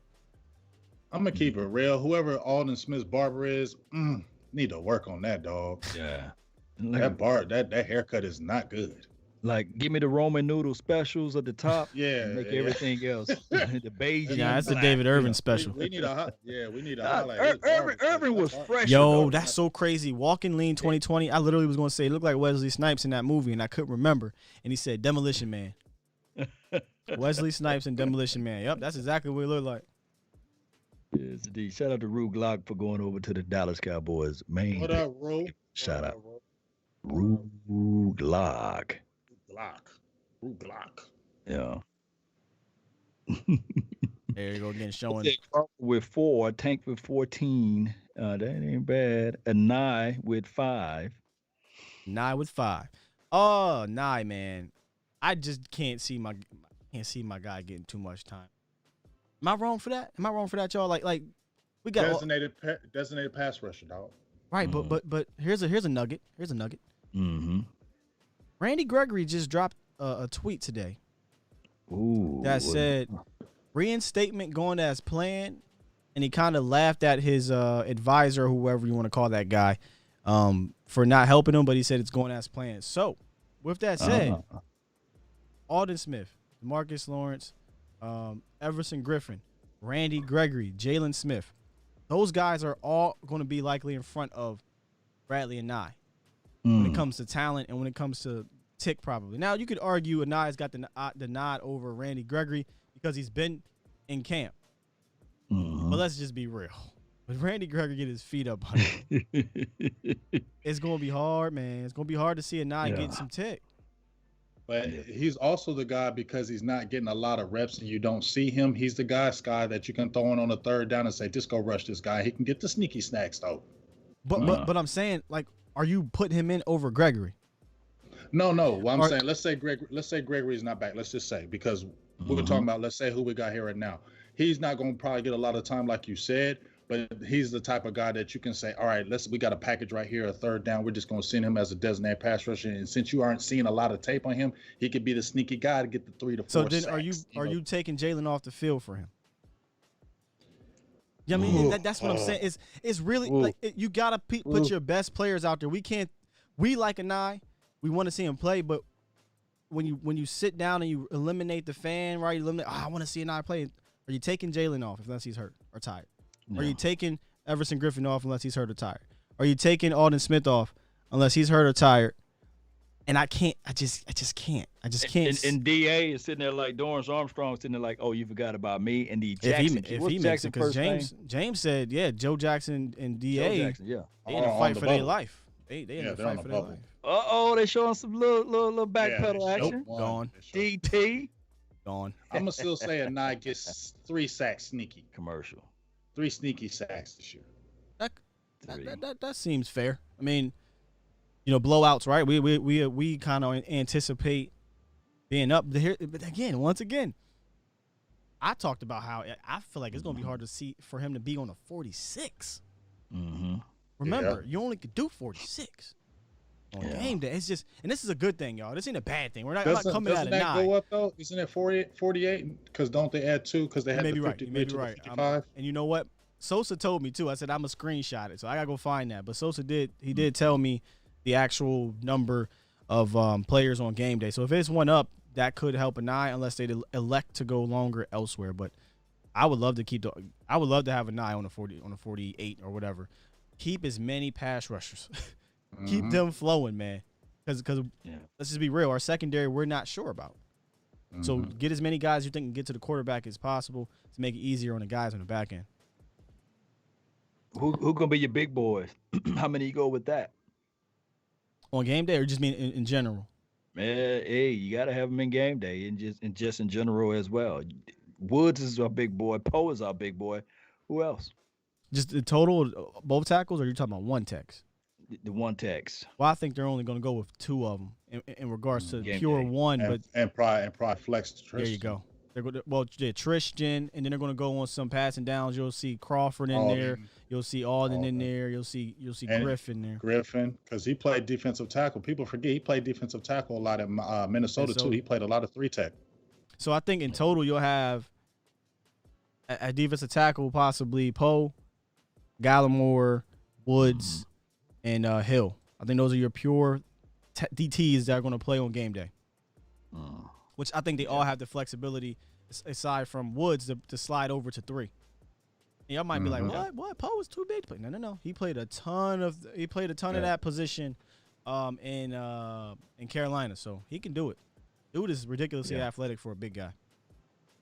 Yeah. They're not showing nothing at this point right now. I don't know what they're saying or how long this is going to go, because I don't have the volume on. So if anybody knows how long they're going to be doing this glorified ass practice, I don't even know what to call this. Man, is that even? I don't even know.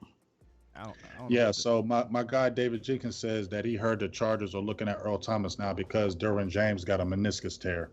Damn, Derwin, he can't stay healthy. healthy. Yeah. He's so damn good, man. He is so damn. Remember, good. it was between Derwin James and LV. Yeah, that's what we were talking about. Yeah. Remember what we were talking about when we were at the draft? We were like, get Derwin. I got some plays for you. I got some updates here from David Elman. He says, well, that was pretty. Dak guides the offense 65 yards in about 8 plays. He started with the completion to Lamb. Then he completed 5 straight to the tight ends, most of them to Jarwin. quick dump off to Zeke. Then he finished it off with a Noah Brown touchdown for 25 yards on a flag route. That sounds nice. Yeah, What sticks Noah out? Brown too. What sticks out to me right there? He had 5 straight completions to the tight ends. So that means go ahead and guard our receivers. Yeah. Got a guy that can get you. Yeah. And what's that indictment on the safety play if they're going to target the tight ends? I'm just playing with you. But you guys get how it goes, yeah, right? Yeah. I mean, but it could also be just taking advantage, of what's giving it to them, like the middle of the field. And that's a good breakdown by, is it Hellman, right? Yes, David, yep. Come from? Mm-hmm.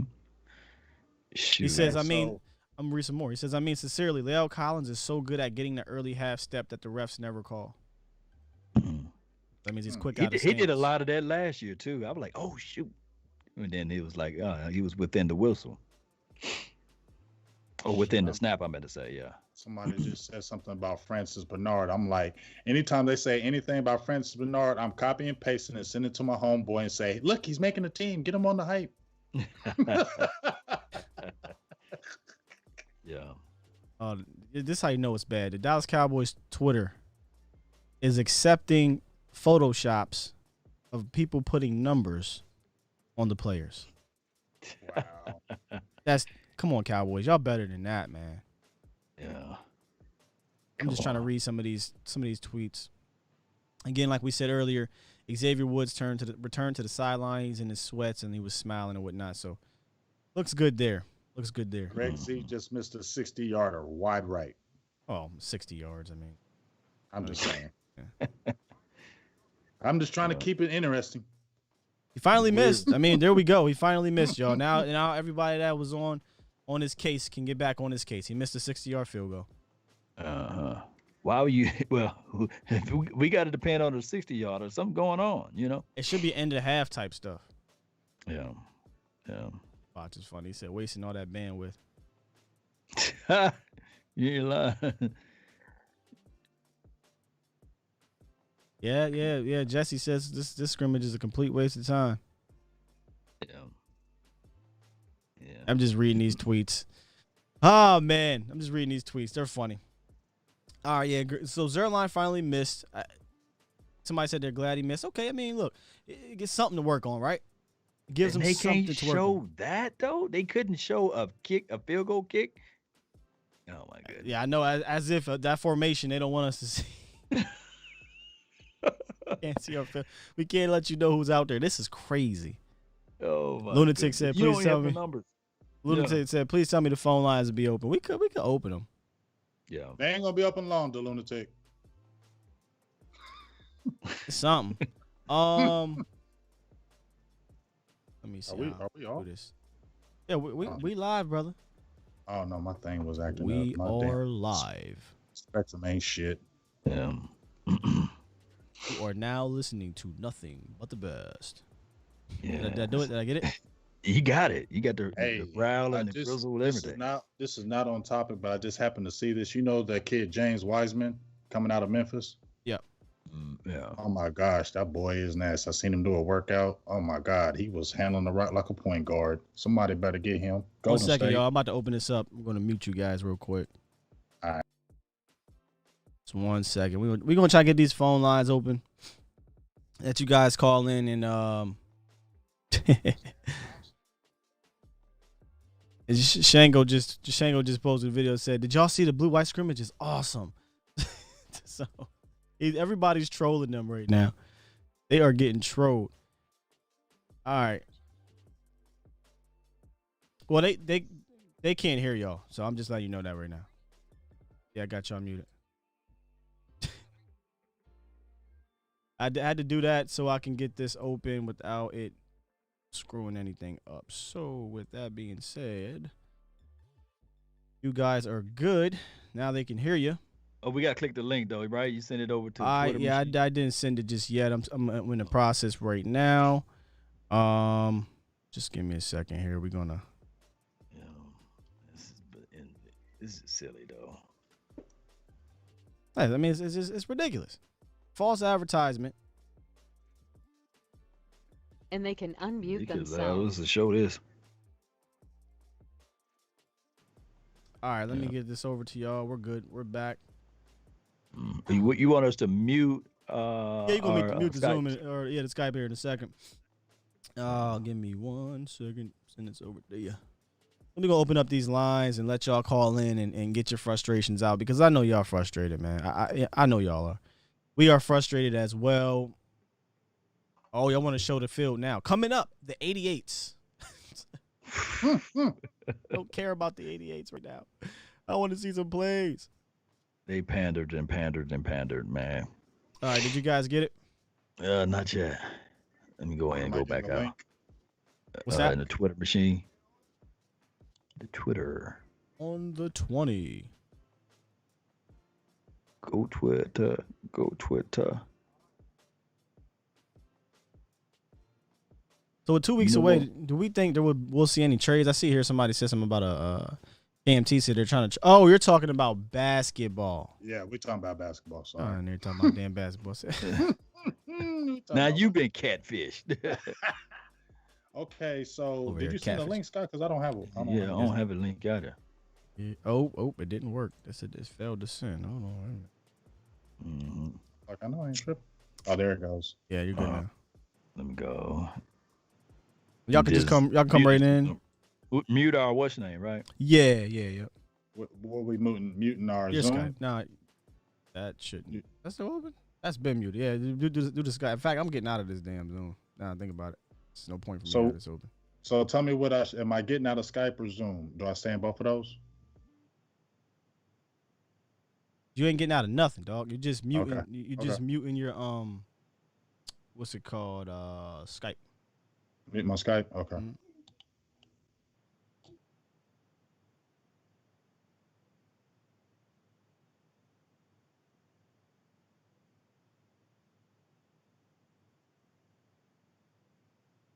All right, let me see if y'all up in this thing. Yeah. Law is. What up, Law? I'm in there like swimwear. And no echo, right? Nope, you're good. Waiting for James. Echo on your end, though. Yeah, because I'm not muted. Now we straight. Okay. Yeah. Let me get it. Let me click. Can I shut that Zoom? Yeah, you can shut that down, bro. I'm good. Say that groove. Big game James. Everything remained the same as my OG Law likes to say is in here. Get a mic check. Yep. Hello. All right. We good. Let me open up these lines for y'all. We had to set up we weren't expecting to even have these Jones really popping right now, but it's here. Let me open this up. 701-802-5083. Access code 5339757. Come on in. Let us know how you feel about this scrimmage.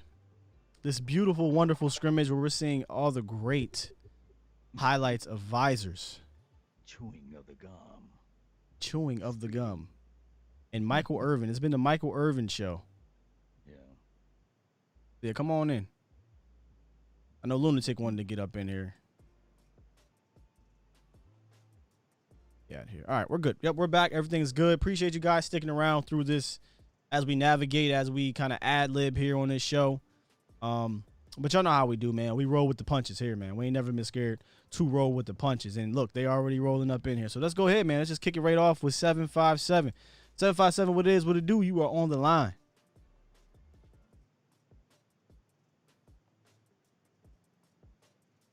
$757. On once. There you go. 757, you there? Yeah, you mad low, brother.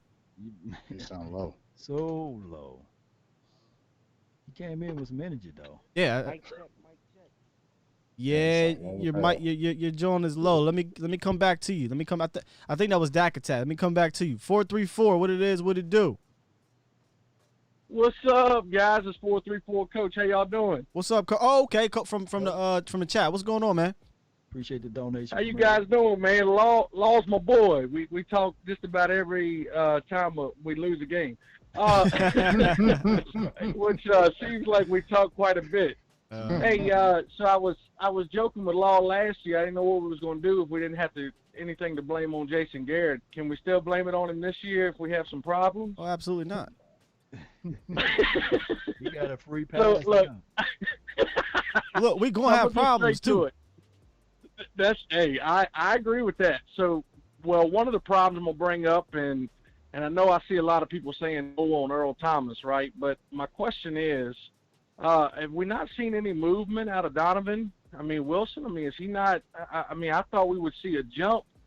I mean, what's going on? I mean, you guys heard anything? I mean, I'm not understanding. You know, we get this. It looked like, was it just lightning in a bottle last year? Did he not take the step?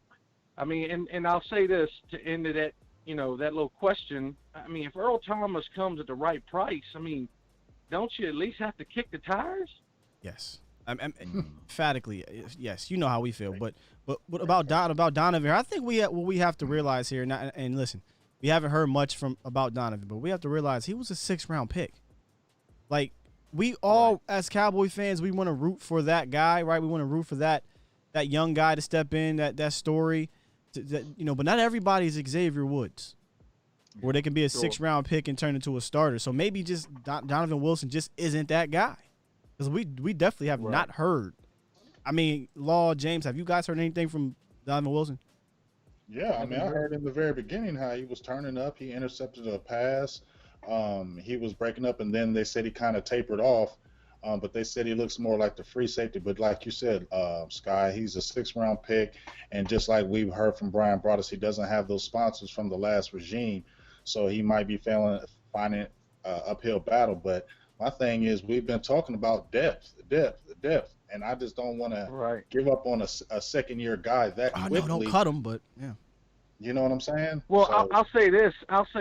You can't teach the ability to get turnovers. That's not teachable. Mm-hmm. It's not. That's something that's natural. That's something that's instinctual. That's something that as a coach, you give a chance to that guy. Okay. Listen. I've coached talent. But I've also coached guys that have instinct, right?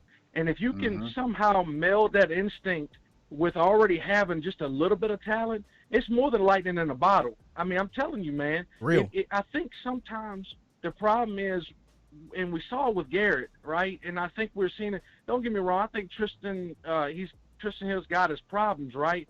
But sometimes the guys have just got to play, right? Like, you've got to give them a chance to show what they're worth, right? Like, sometimes it's just that chance to see what you're worth, right? And I think that's the problem with the Cowboys. We've had our pets, right? We've had our guys that we love to put on the field, and unfortunately, some of those guys have cost us games. You know, I mean, you know, my white boy was nasty back there at times at safety, but there was a lot of times where he was nasty and not in a good way. You know, I mean, he cost us games at times, literally. And so I guess my point is, what do you have to lose at this point? I mean, you know what you got in Clinton Dix. That's not changing, right? But you got a guy that came out in the 6th round. You haven't seen much about him. You don't know what you could get out of this cat. You got guys that you know. Go ahead. I'm sorry. I'm gonna just play devil's advocate. We don't know what they are, but maybe the coaches do because they see him every day at practice. Sure. I will say it was kind of a give and take with the last regime. They have players like Anthony Brown and Xavier Woods that 6th-round picks that they played early and often because they showed they can. And then there's guys like Taco. Well, Taco played in his rookie year, but guys like Hill and guys like Wilson that didn't get that much tick, but maybe because they weren't ready. Like I won't dog the previous regime too much on that, but I agree with you. Sometimes you don't know what you have until you see them play. But as fans, we don't get a chance to see everything. That's what kind of sucks. So all we can do is go off like tonight. Right, exactly. We ain't seeing nothing, Coach. Coach, we can't see nothing. Crazy, man. Hey, I appreciate it, guys. God bless you guys, man. Hey, Law, we'll be talking, bro. Y'all take it easy. Hopefully you call him when we win. Hey, I'm okay. Hey, listen, sometimes he had to talk me off a ledge is all I'm saying, man. I was about to go to different teams. I was about to go to the Browns at one point, I think. It was that bad, bro. It was that bad. You about to go over there with James in Ohio. Oh, man, don't even get it started. Don't do that. Hey, y'all take it easy. Salute to you, bro. Appreciate the call. Hey, Coach, that's a good call, man. You got to call in more, brother. We're going to try it again with Dak Attack. If you come in low, Dak, we're getting you out of there. What up, 757? Mic check. Here we go. Yeah. You ain't no regular DB. You just normal. What's up, brother? Man. I just want to get my shout-outs right quick. The Lunatic, Auntie Jess, Uncle Charles, Rube Glott. What's going on with y'all tonight, man? They holding it down. They holding it down. They definitely holding it down, man. My guy, shout out to my guy, Stevie Mack, Cowboys Network. Uh-oh. Cannot get with this coverage tonight. Yeah, this is unbelievable, painful to watch and to hear and to see, because we really didn't get a chance to get nothing from what we known of this team from last week and the week before that. What? Yeah. Hey, that stadium look good though, and them uniforms crispy, ain't it? You ain't lying. You ain't lying. But, at all. But I have one quick question for y'all while I called in. Do you think with them being so secret, with the film and all that, that just maybe they told these boys just to give a little false information in these interviews, maybe just to, throw everybody else off, since that's all we've really been able to see? No, I don't think they're giving them false information. If you listen real closely to the interviews, they ain't telling us nothing. They're not giving away secrets.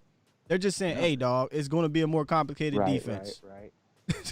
That ain't nothing new. We knew that if you look at the Mike Nolan, his career. They just said it's not going to be us showing you what we do throughout the whole game and having to rely on, I don't say execution. You should execute anyway. But they're not really giving away anything in these. My issue is all these interviews keep saying, ain't nothing really changed. It's still going to be the same. But I just don't see that. If it's going to be the same, if it's still going to be the same, then why we can't see? Yeah, I think this is the mystery of the mystery, man. I think we are hearing them saying it's going to be a change. I think they're giving us a carrot to chase, but we really about to see a whole new scheme and everything. That's what I really feel. We falling for the smoke and mirrors, but I still think we busted heads. And as always, we them boys. We fell for the smoke and mirrors with this damn scrimmage. Appreciate you, Dak Attack. We fell right for it, y'all. We fell right for it. Let's get our guy Lunatic, man. Oh wait, I done wrong one. My bad. 954. 954. Just hold on. We gotta get Lunatic up in here. Lunatic up in this thing. Here we go. What up, Lunatic?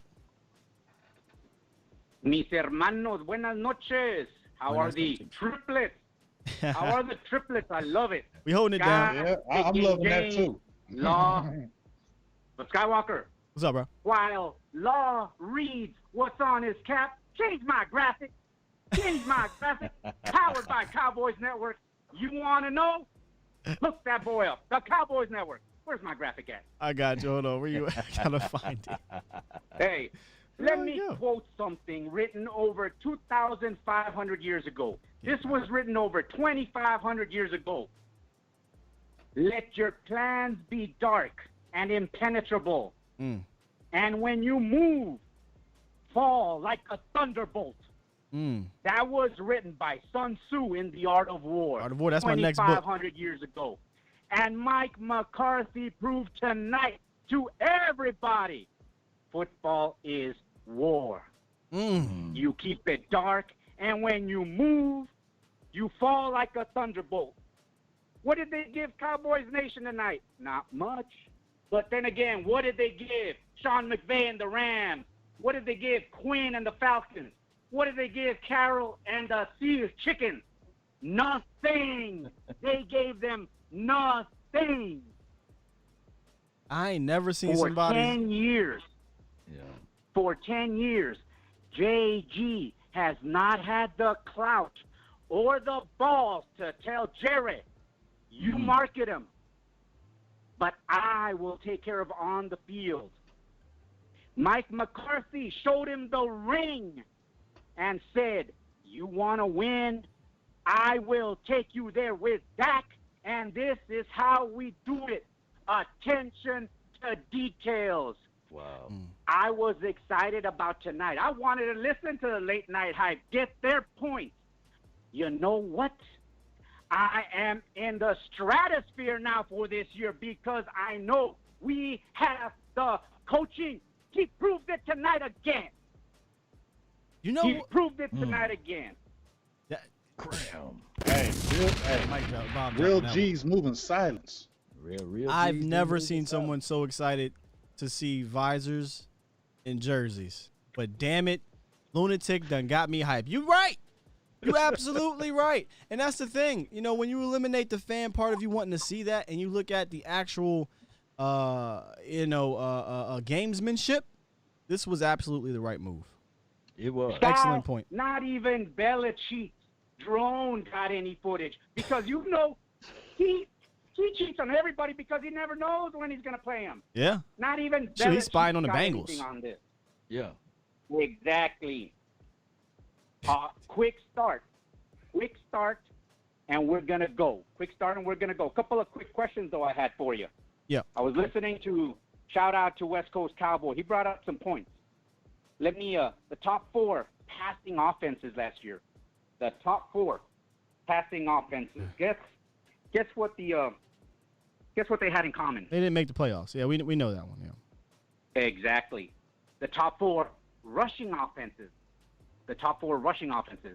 They made the playoffs. See, I don't like that though. I got to challenge that. Here's why. This is let's not get this twisted. This is a passing league. Okay? Like that's not changing. Just because one year last year the top 4 rushing teams went to the playoffs or what have you, good for them. But this is definitely a passing team, but you have to be able to have balance. That's what's more important. It's not about being overtly passing or overtly running. It's about balance. But I get it. The one last year, it's a fun stat to throw out because they were doing it in the playoffs. Like, the top 4 rushing teams are in the playoffs. You know why they stopped at 4? Because guess who was 5? The Cowboys. We were. Why you think they stopped at 4? That's all. Yeah. And that was before we had the dangerous Lamb. That was before we got 82. God love him. But now we got Jar winning. So now we got weapons. We're going to prove it. We're going to prove it this year. Top scoring offense and the defense. The defense is going to, Diggs. I thought he was going to start midseason. He might start week 1. Yeah. Shoved right off in there. They sounded like So it. that's why I'm excited. I can't wait for this week. Saturday, September 5th, cut down day. And you're going to see again Mike McCarthy again fall like a thunderbolt. Good night, Cowboys Nation. And remember, puro pinche Cowboys. Shout out to you, man. Always brings the energy, man. Lunatic bring the energy, and he always bring a nice, different take on things. And let me tell you something. He be giving us some great questions when we get these guests in here.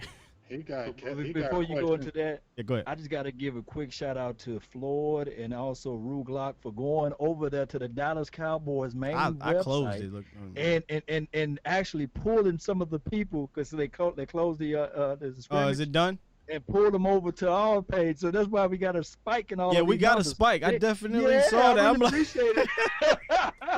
They said, "Hey man, y'all can go over Shout here, out man. to you. Late night hype crew." Shout out to you if you need to know where all of us are at. If here we are. Yeah. This is it. Silver Blue Nation, Dallas Cowboys Universe, Law Nation. We are the late night hype. Welcome if you are new. If you enjoy what you see, like it, man. If you don't like it, hit the thumbs down twice. And if you really really like it, subscribe. So welcome, man. Welcome. I had to push back on that, y'all. On the top 4 rushing teams went to the playoffs, and the top 4 passing teams didn't. That is cheap to me, because on my channel, context matters. James, did you sleep? No, I'm up. James, he's like, wait a minute, I'm up, dog. Like that. I love how he said, James, you sleep? Did he just fall asleep? I know. You my OG, but you ain't my OG GGG. He said you ain't 100 OG. They fall asleep in the middle of stuff. Yeah. Wake your ass up. Let me get y'all take on that. Is this an outlier? Was last year an outlier in the sense of the top 4 rushing? It's so funny. The top 4 because the 5th one was the Cowboys, as if we weren't a good rushing team. as if throwing the ball more than we did, more last year was the reason why we didn't go to the playoffs. Like, that's silly to me, fam. That is silly.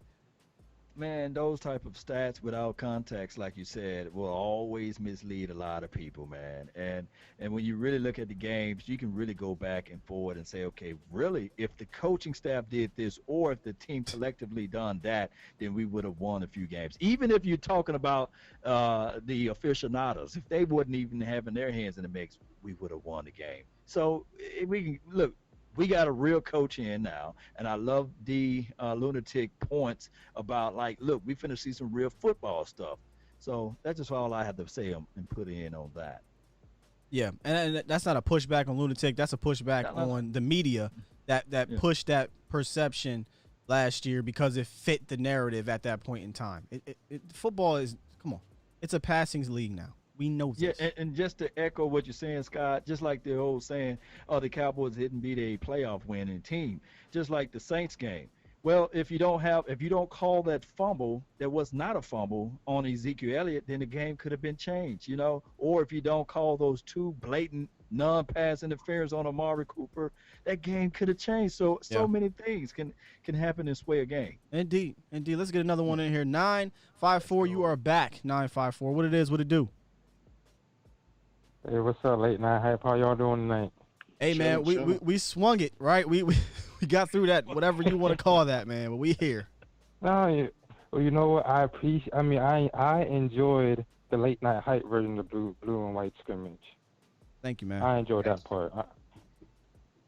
What they did at Cowboys, I don't know what that was. I don't know, man. But everybody write them a stern letter. Right. Yeah, but I just got 3 points I wanted to run by y'all tonight. Yep, right now. My first one is my favorite rookie. I know CeeDee Lamb I don't even think about or talk about because that's just like a guarantee already, so I don't think that's fair to talk about. So my favorite rookie I wanted to talk about was Trayvon Diggs. I want to get y'all thoughts on that. Yeah. Won't it up, though. All right, so Trayvon Diggs, number one. Yeah, man, we talked about it on the podcast the other day, James, and Law. We talked about it on this show. We didn't think it was going to take Diggs long, and it's here, y'all. He ain't taking long. He is, in my opinion, sounds like from all the reports that he's pushing to be a starter on this team. And again, Wouzier and Lewis are out. It won't shock me if he's a starter heading into week 1, Law. What's your thoughts on Diggs right now? I mean, circumstances make you become a certain pivotal person in those moments. And the reason why I'm putting it in those fashions is because circumstances put Dak Prescott into where he was at, right? It's not like year 1 or week 1, we were saying, okay, Dak Prescott will be the end-all, be-all. So what Diggs done did is that, hey, he stepped up and he made himself visible. He said, hey, I'm not finna fold up. I'm finna jump this route. I trust my judgment. I know exactly where the soft spot's at in the zone. So you think as a wide receiver, you're going to sit there? No, I'm going to get that ball. That ball belongs to me. And when we start talking about Diggs in the fashion of comparable to a cover corner like a Byron Jones, dare I say, the reason why I say that Diggs is going to have a higher ceiling is because of the fact that he's not afraid. He's not afraid to sit on that route. He's not afraid to jump the ball. He's not afraid to say, okay, I trust what I see. And that's why I'm saying that this guy, oh, my goodness. Natural playmaker. Oh, yeah. I think he's the best corner that we had drafted anyway since T-New. Ooh, I like that. I mean, he probably ain't lying. I think he's going to be better than that. He's going to be one of our better draft. You know who I think he is? And I know he didn't have the great career with us because of injuries, but you know how Mike Jenkins, when Mike Jenkins came in the fold, I like Mike Jenkins. You digging right there. I like it. I'm just saying. I like that Mike Jenkins. But the only thing that destroyed Mike Jenkins, and this is the thing that I'm going to bring up again, just to be objective with it, is confidence. Confidence goes a long way. Mike Jenkins was a good corner in my opinion. I'm gonna say injuries because he had like a 7 or 8 interception season. He started getting hurt, and once he started getting hurt in Dallas, he basically fell off, and they got rid of him. Right, true. And then they put Anthony Henry. Yeah. What's that, brother? Well, you talking about Anthony Henry? No, he No, said we're Mike talking Jenkins. about Mike Jenkins. Mike Jenkins. Oh, What's your second point? Yeah, my second point was I know Schultz started off slow, but I've been hearing some things about him. So how he been looking? Yeah, we mentioned him earlier in the show. If we had to pick 3 tight ends, I love Hicatini as a guy, but it sounds like Dalton Schultz is really having an impressive camp. So I think Schultz makes the team. Schultz even looked different. I thought that he rounded his routes. I didn't see him run any vertical routes his first few years. I didn't see him make contested catches. Even though Jason Witten was out there on the field, it just seems as if though Schultz was a shell of even Jason Witten, for crying out loud. Now all of a sudden Schultz looking like a birth phoenix when you rebirth and reborn again. Schultz looked like a whole different creature out there. Yeah, that's true. That's true. What's your third point? My third point is I watched one of y'all shows a couple of days ago, and y'all were talking to this trainer, and I think if I remember correctly, y'all asked him about David Irvin. Mm-hmm. Now, if he comes back, I think we slide him into the 3 technique. I'm about to say, dog, I'm just going to go ahead and just shut you down. Let's go ahead and just cut that off That ain't right happening. now. I don't know. I beat Tuck before this, and he said it's over with Dallas. It's over. It's over. He said he ain't coming back. Yeah, dog, that's not happening, fam. I mean, in a perfect world, on Madden or something like that, I we'd love to see it, but we're not even. I don't even want to do that to you. Like, I don't want you to waste your breath on it because you hyped up. It ain't happening. That would be nice. But yeah, that was all my 3 points. Oh man, great call, brother. Appreciate you calling in. Appreciate you rocking out. Like I said, all you guys that have stuck around during this weird ass scrimmage, man, thank you so much. And for those jumping in, appreciate you guys jumping in. Stick around. Call into the show if you want to get your frustrations off about the scrimmage. Maybe tell us about what you saw, how cool the viruses were, how great they were running off the field, how Michael Irvin looked. Let us know. Let us know. Yeah. They ain't talking about nothing else. All right, let's get who else I'm gonna get in here. 209. 209 is up next. 817 and then 804 in the hole. I think I hit 817. My bad, 817. Let me get 209 in here. 209, what it is, what it do? You want to show? What's up? Late night hype. What's going on, man? What's going on? First time caller. Hey, I watch you guys quite a bit. Welcome. Oh, thank you. Appreciate it. It was pretty interesting to watch. That's an interesting word. Kind of weird. It was weird, man. I thought we were gonna see a lot more. I thought we were gonna see a lot more, instead of seeing visors and seeing Coach McCarthy and all those guys walking around, and then seeing, Jason Garrett talking to Michael, telling him, he was a good 88 and da-da-da, and making him feel good. That was funny. That's crazy. That's what they were saying, because we couldn't hear what they was talking about. So they was talking about Mike and 80. What are we doing? What are we doing, DallasCowboys.com? What are we doing? Anyway, go ahead. Oh, they were just having a good old time talking about the back in the old times, how they, Michael Irvin used to play good playmaker and make everyone smile, and he talked about a smile, and I don't know, they were just goofing off. They weren't really talking about anything. Yeah. That's all it seemed like. They were just trying to make stuff to talk about. Yeah. And that's crazy. But I just wanted to call and say what's up to you guys. I really don't have anything to talk about. I just said what's up, Thanks, man. Hey, we like them calls too, big dog. Yeah, appreciate you calling in, man. And finally got in. I'm pretty sure you probably tried to call before, but these lines be getting long, man. No, actually, this is my very first time calling. Wow, you got through. Ever. Yeah, see, God. I don't know. That was God. That was the Lord Jesus Christ. Salute to you, man. No, man, I think this is our. You know what it is. It's going to be our year, man. I like and I live in 209, like I said, and the 49er hyped up, last year, how they were feeling, and I feel like this year it's all about the Cowboys, and I think this year they're hyped up, and I think they're tired of the hot boys, and I think they're finally going to show it. And that's on the defense. I love we're not hearing hot boys right now. I love it. Mm-hmm. That's Mike McCarthy, right? Yeah, I know. Me too. Yeah, shut everybody up and.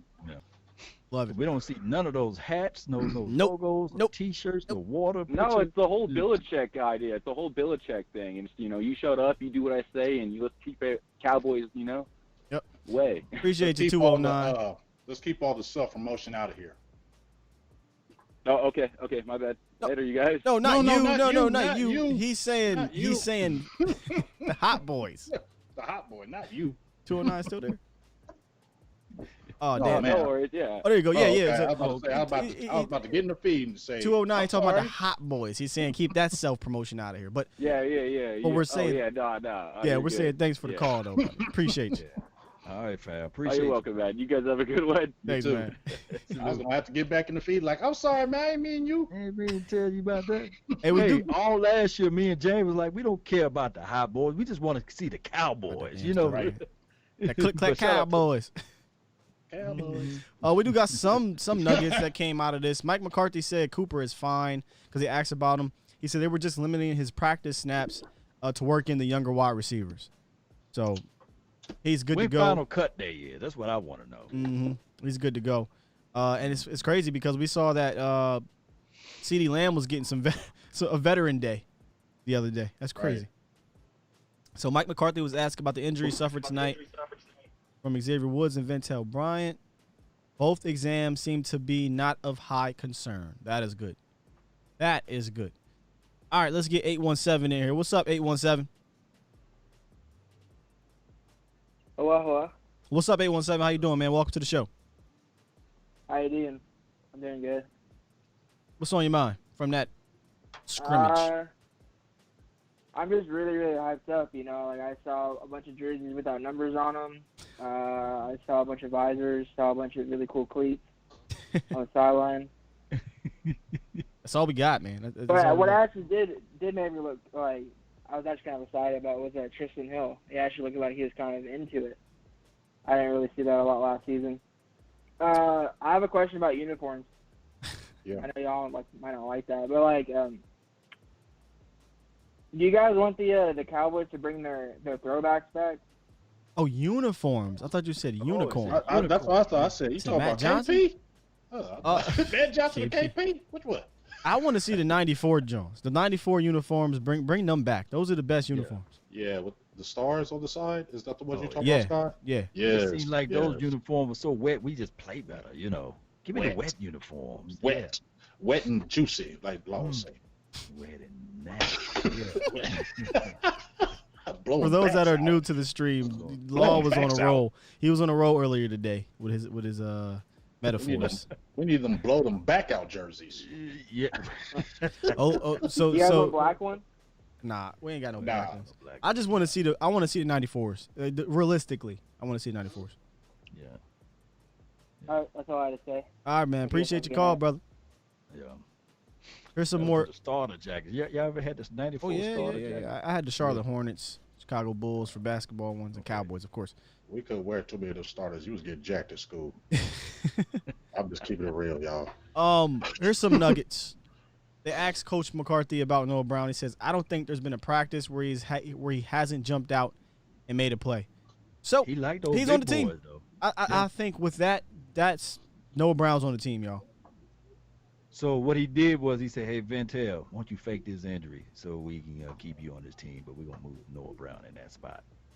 We always have those little. We always think something like that's going to happen at the end. Yeah. Right. Xavier Woods has a strained groin, but it's not considered to be serious per source from Jane Slater. And we are getting some. There is some footage coming out from Dallas. Some dope footage coming out. Devin Smith with some nice catches. Dak Prescott throwing. So I guess Law, we'll have something to use. Yeah. We'll have something to use tomorrow. We can chop up and throw on there, but we're not getting too many things coming out of that. But we'll have something, y'all. So there's that. Yeah. Excuse me, y'all. Hiccup. All right, 804. What it is? What it do? We had a lot of hiccups today, Scott. I've been drinking this Irish That coffee. damn Drake. Yo. Yeah, Can y'all hear me? Yeah, man. We can hear you. What's up? All right. I got two questions for y'all today. Hmm? Do y'all think Chidu Awuzie can hold his own this year? Oh, yeah. Do you think he'll be able to hold his spot on the field? Yes, I think when he comes back, if he's healthy, I think Cheeto could be one of our better cover guys. I don't know about playmakers. I don't see a playmaker in Cheeto, but I think he could be one of our better cover guys. He wasn't a horrible cover guy last year. 2 weeks. He got 2 weeks to show it. Facts. Because they're going to roll out Diggs, Worley, and they're going to kick AB inside. Oh, he already inside. Yeah, you know what I'm saying? That's going to be the lineup for week 1 if he don't come out. You know, Owuzie is, honestly, in my opinion, is like one of the most underrated corners, like from last year. True. He's, you know, he has talent to show.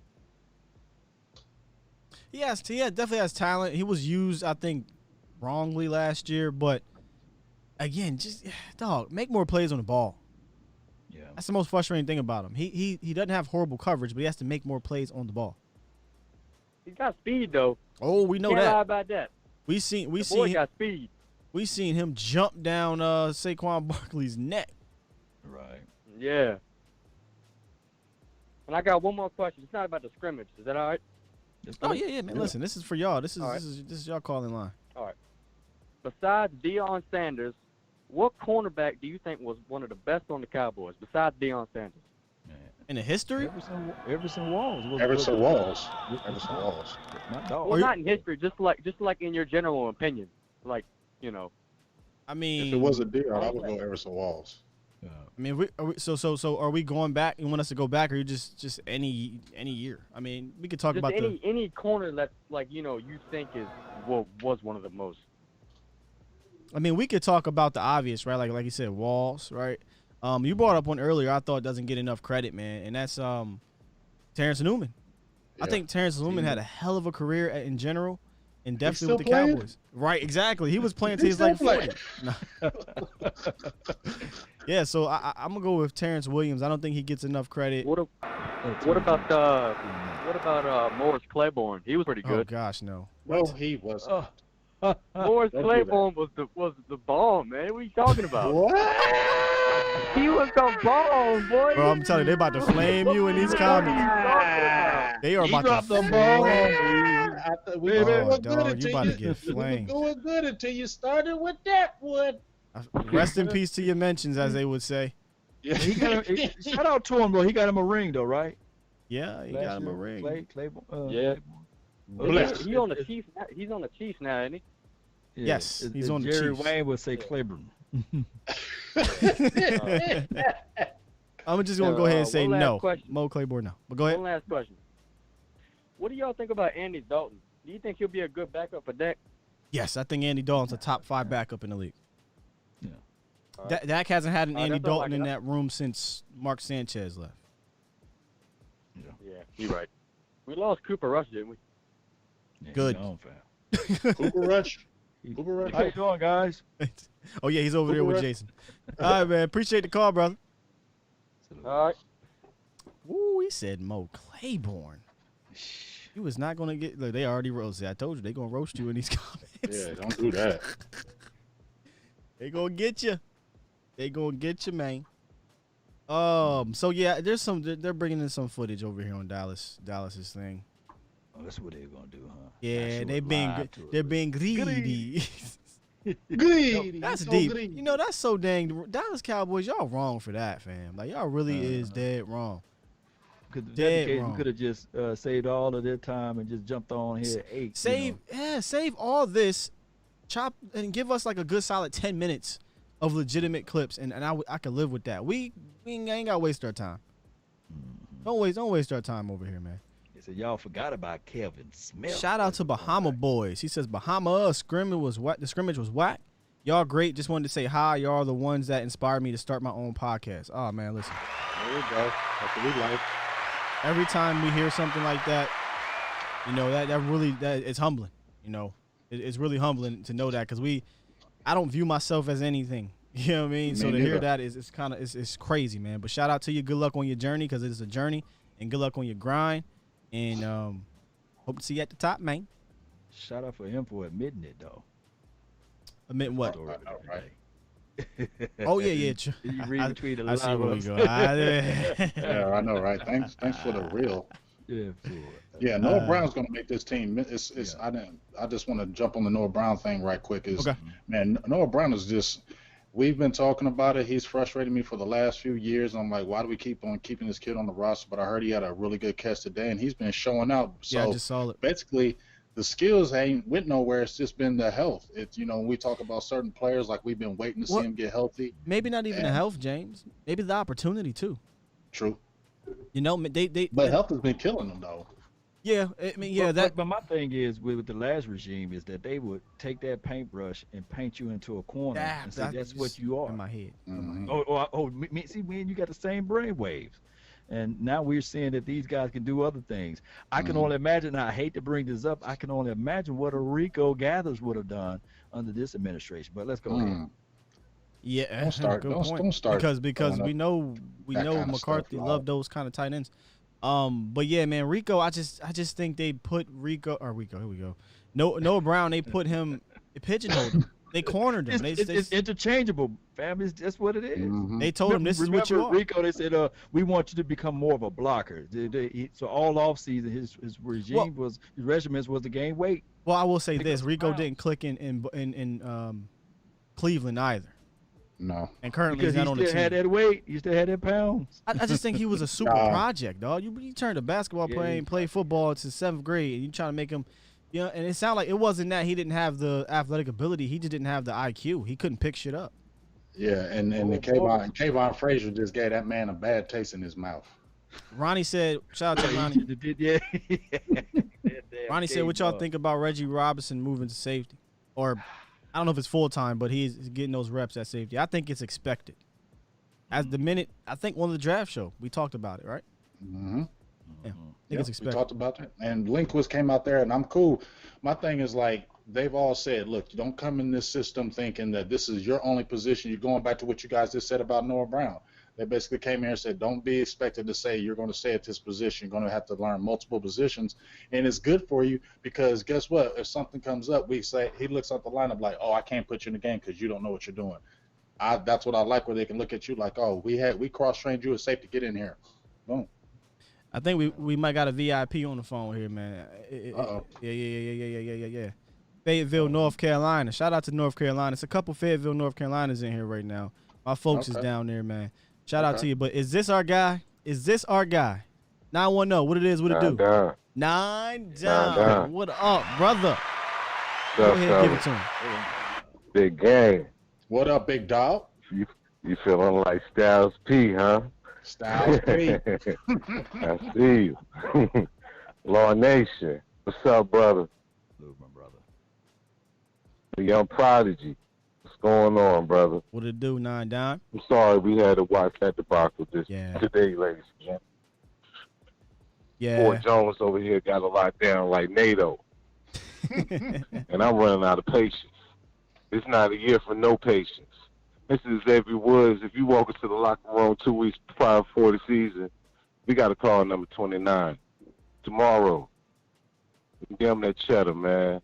Let's go get that thing. If the defense want to be versatile, just put 2 free safeties in that back and let that front 7 ride. I'm not even worried about stopping the run. We don't stop the run. We just need to cover. But Xavier Woods, I have no time for this, man. Because we count on you. We counting on you. You on a cheap contract. We giving you a big role. But it's 2 weeks before the season. This is getting too repetitive. But shout out to Jerry Jones for just making us waste our Sunday. People are ordering pizza on the chat line. We can have Sunday dinner with our family. But I like the secret. I like us being secretive. So that plays a lot of role with Mike McCarthy and what he's trying to do. And I'm loving our versatility, like Linguist said. You play DB. So I'm guessing if you play linebacker, you also play defensive end. It's going to be a lot of blitz packages coming to the fold. But, man, Everson Griffin is about to wreck shop. Yeah, he is. Alden Smith is about to wreck shop. D-Law is about to wreck shop. Because we're going to have too many situations where they're in passing downs. If we keep our secondary tight and go get number 29 and give a little bit more communication on that back end, We're looking at 11-5, ladies and gentlemen, and that's real. Maybe more. Maybe more. You get that back there, and his head's on straight. Look out.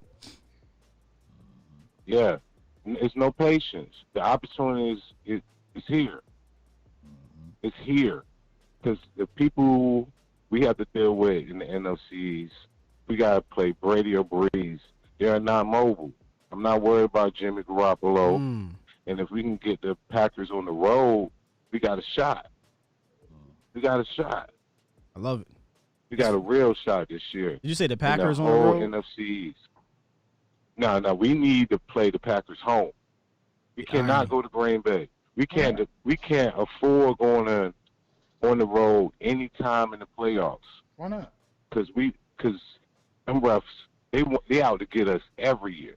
At this point, dog, ain't nothing changed. At this point, no matter where we play them, something crazy happens. Nobody. Man. I'm scared of them zebras. Bring them Packers. I want to go to Green Bay with McCarthy so he can go in there to prove a point to all y'all. Let's stay home. Let's stay home. I want to be in the confines. Dallas Cowboys. If we go in the NFC Championship this year, I want us to be home. I want us to be home, man. Even with COVID? Even with COVID. And I have no fans. Even with we will. It don't matter. I just want us to be home. Yeah. I just want us to be home. If we don't do this thing, we gotta get home field advantage. We cannot afford, especially with the young guys in our secondary, to go on the road in the playoffs. Yeah, but how do you? That's my time. Here's my thing though. 9 before you get off, I feel you about the home field, and you said about we got young corners, this and that, but it's a 16-game season. They don't think that after 16 games, they have a little bit more experience by then. We should. We shall see, brother. Indeed. Like I said, there's no more patience with us. I hope they have that experience. I'm counting on their secondary. I believe in them. They've been living off potential. Better coaching. Better coaching is going to breed better performance with them. Yeah, I'm waiting to see what they have to. But we need that front seven to help them out, man. We get that. That's the key with everything. Our front seven is on lockdown that run. In them past situations, we got dogs coming forward. We got dogs. Either on the road or at home. But I'm just thinking long-term, forward-thinking. Man, we get that home field advantage. Man, we going to the bowl. I truly believe this is our time to go to the bowl. I'm sizing everybody up. Everybody got a lot of holes. We are the most complete team in the NFC East. Believe that. Coming with it. He coming with it. All right, 9 Dime. Good stuff. Per use, man. We're going to get one more in here, y'all, for the nation. I apologize we can't get everybody up in this thing. But we trying, man. We trying. 205, what it is, what it do. Yeah. How do you end it like that with Uncle Charles? Uncle Charles. What's going on, y'all? Oh, man, that's perfect. That's perfect. How y'all doing tonight, my three kings? What's we happening? are good, brother. We are wonderful. We're doing better now. You on the line. Yeah, well, let me tell y'all something, man. This is a testimony to what y'all do. Tonight was very disappointing, but even y'all try to make things better. I mean, y'all like Santa Claus before the real Santa Claus show up. So we thank y'all. We love y'all for what y'all try to do. But you know what, man? This whole scrimmage thing, I didn't expect to see Jerry Jones. I mean, this is just about as bad as the lady in our church. Every Sunday she came there, she didn't want to talk about, hey, how you doing? She just loved kissing on folks' cheeks and stuff. I knew when she kissed my daddy and she took him down through the bleachers, I knew the church was going to put out. But this is what we had to deal with. She took him down through the bleachers, and Mama said, I'm going to get her. Don't worry about it, Mama. We'll talk to the rep. And then she ended up got put out. Let me tell y'all something, man. Tonight, somebody done lost their house in the hurricane. Tonight, child been missing for 3 years. Tonight, somebody don't want to live anymore because they can't take the pressure. But you three kings, including the legend Vosh Lombardi, y'all say things, man, to get the stress off people. And y'all are a testimony. Y'all are great men. Y'all come from great stocks. And I thank y'all, man. Bless y'all, man, and y'all the best, bro. I just had to tell y'all that. I didn't want to get something on this phone, but I had to get that out, man, because y'all ain't just saving lives. Y'all changing lives. And let me tell you something, man. Let me say this, and I'm gonna close this out in closing, because I told Big Game James I'm not gonna let him get away. I got a paw for Big Game James. But before we get to that paw, I'm gonna tell Skywalker Steel and Law Nation, when I see y'all gonna see who I am. I ain't just Uncle Charles. I'm a classic man. You'll see how damn smooth I am. You'll see. Let me tell you something, Big Game James. I got a paw for you because I love you. Big Game James. Big Game James. The Cowboy Nation loves you because you remain the same. You give us some of this and give us some of that. I watch the Silver and Blue Nation show because that's where it at. Big Game James, Big Game James, you deserve to be in the Hall of Fame. And long after these suckers and clowns go down, you'll still be around with the content of Getting Down. So I thank y'all, bro. I love y'all, bro. I love the Cowboy Nation, man, and we Cowboys one, and we gonna Cowboy up. Love y'all, right, bro. Cowboy up, man. Love you too, Uncle Charles, per usual, man. Yes, sir. Love y'all, man. All right. Man. Hey, yo. He got bars. I'm rewinding that. I'm putting it on my boards and opening of my daggone Silver and Blue Nation. Yeah, I already got him on mine, so throw him on there because he is fire. He said, I'm in the Hall of Fame. That man gave me chills. Uncle, I love you. Give me a big ass hug. Yes, indeed. Uncle be spitting.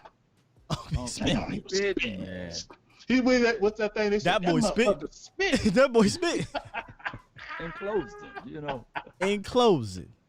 Yeah. I love you, Uncle Charles, man. That's a great thing, though, for real, on all seriousness, that, you know, people need to understand that if y'all really knew us, we don't look at each other like we all that. Like, we don't, oh, they're looking. No, I had this one lady, she was like, I can't believe you answered my call. Will you accept my friend request? And I accepted her friend request. She's like, oh my God, I'm about to pass out. And I'm like, yo, I'm like super regular. Don't do that.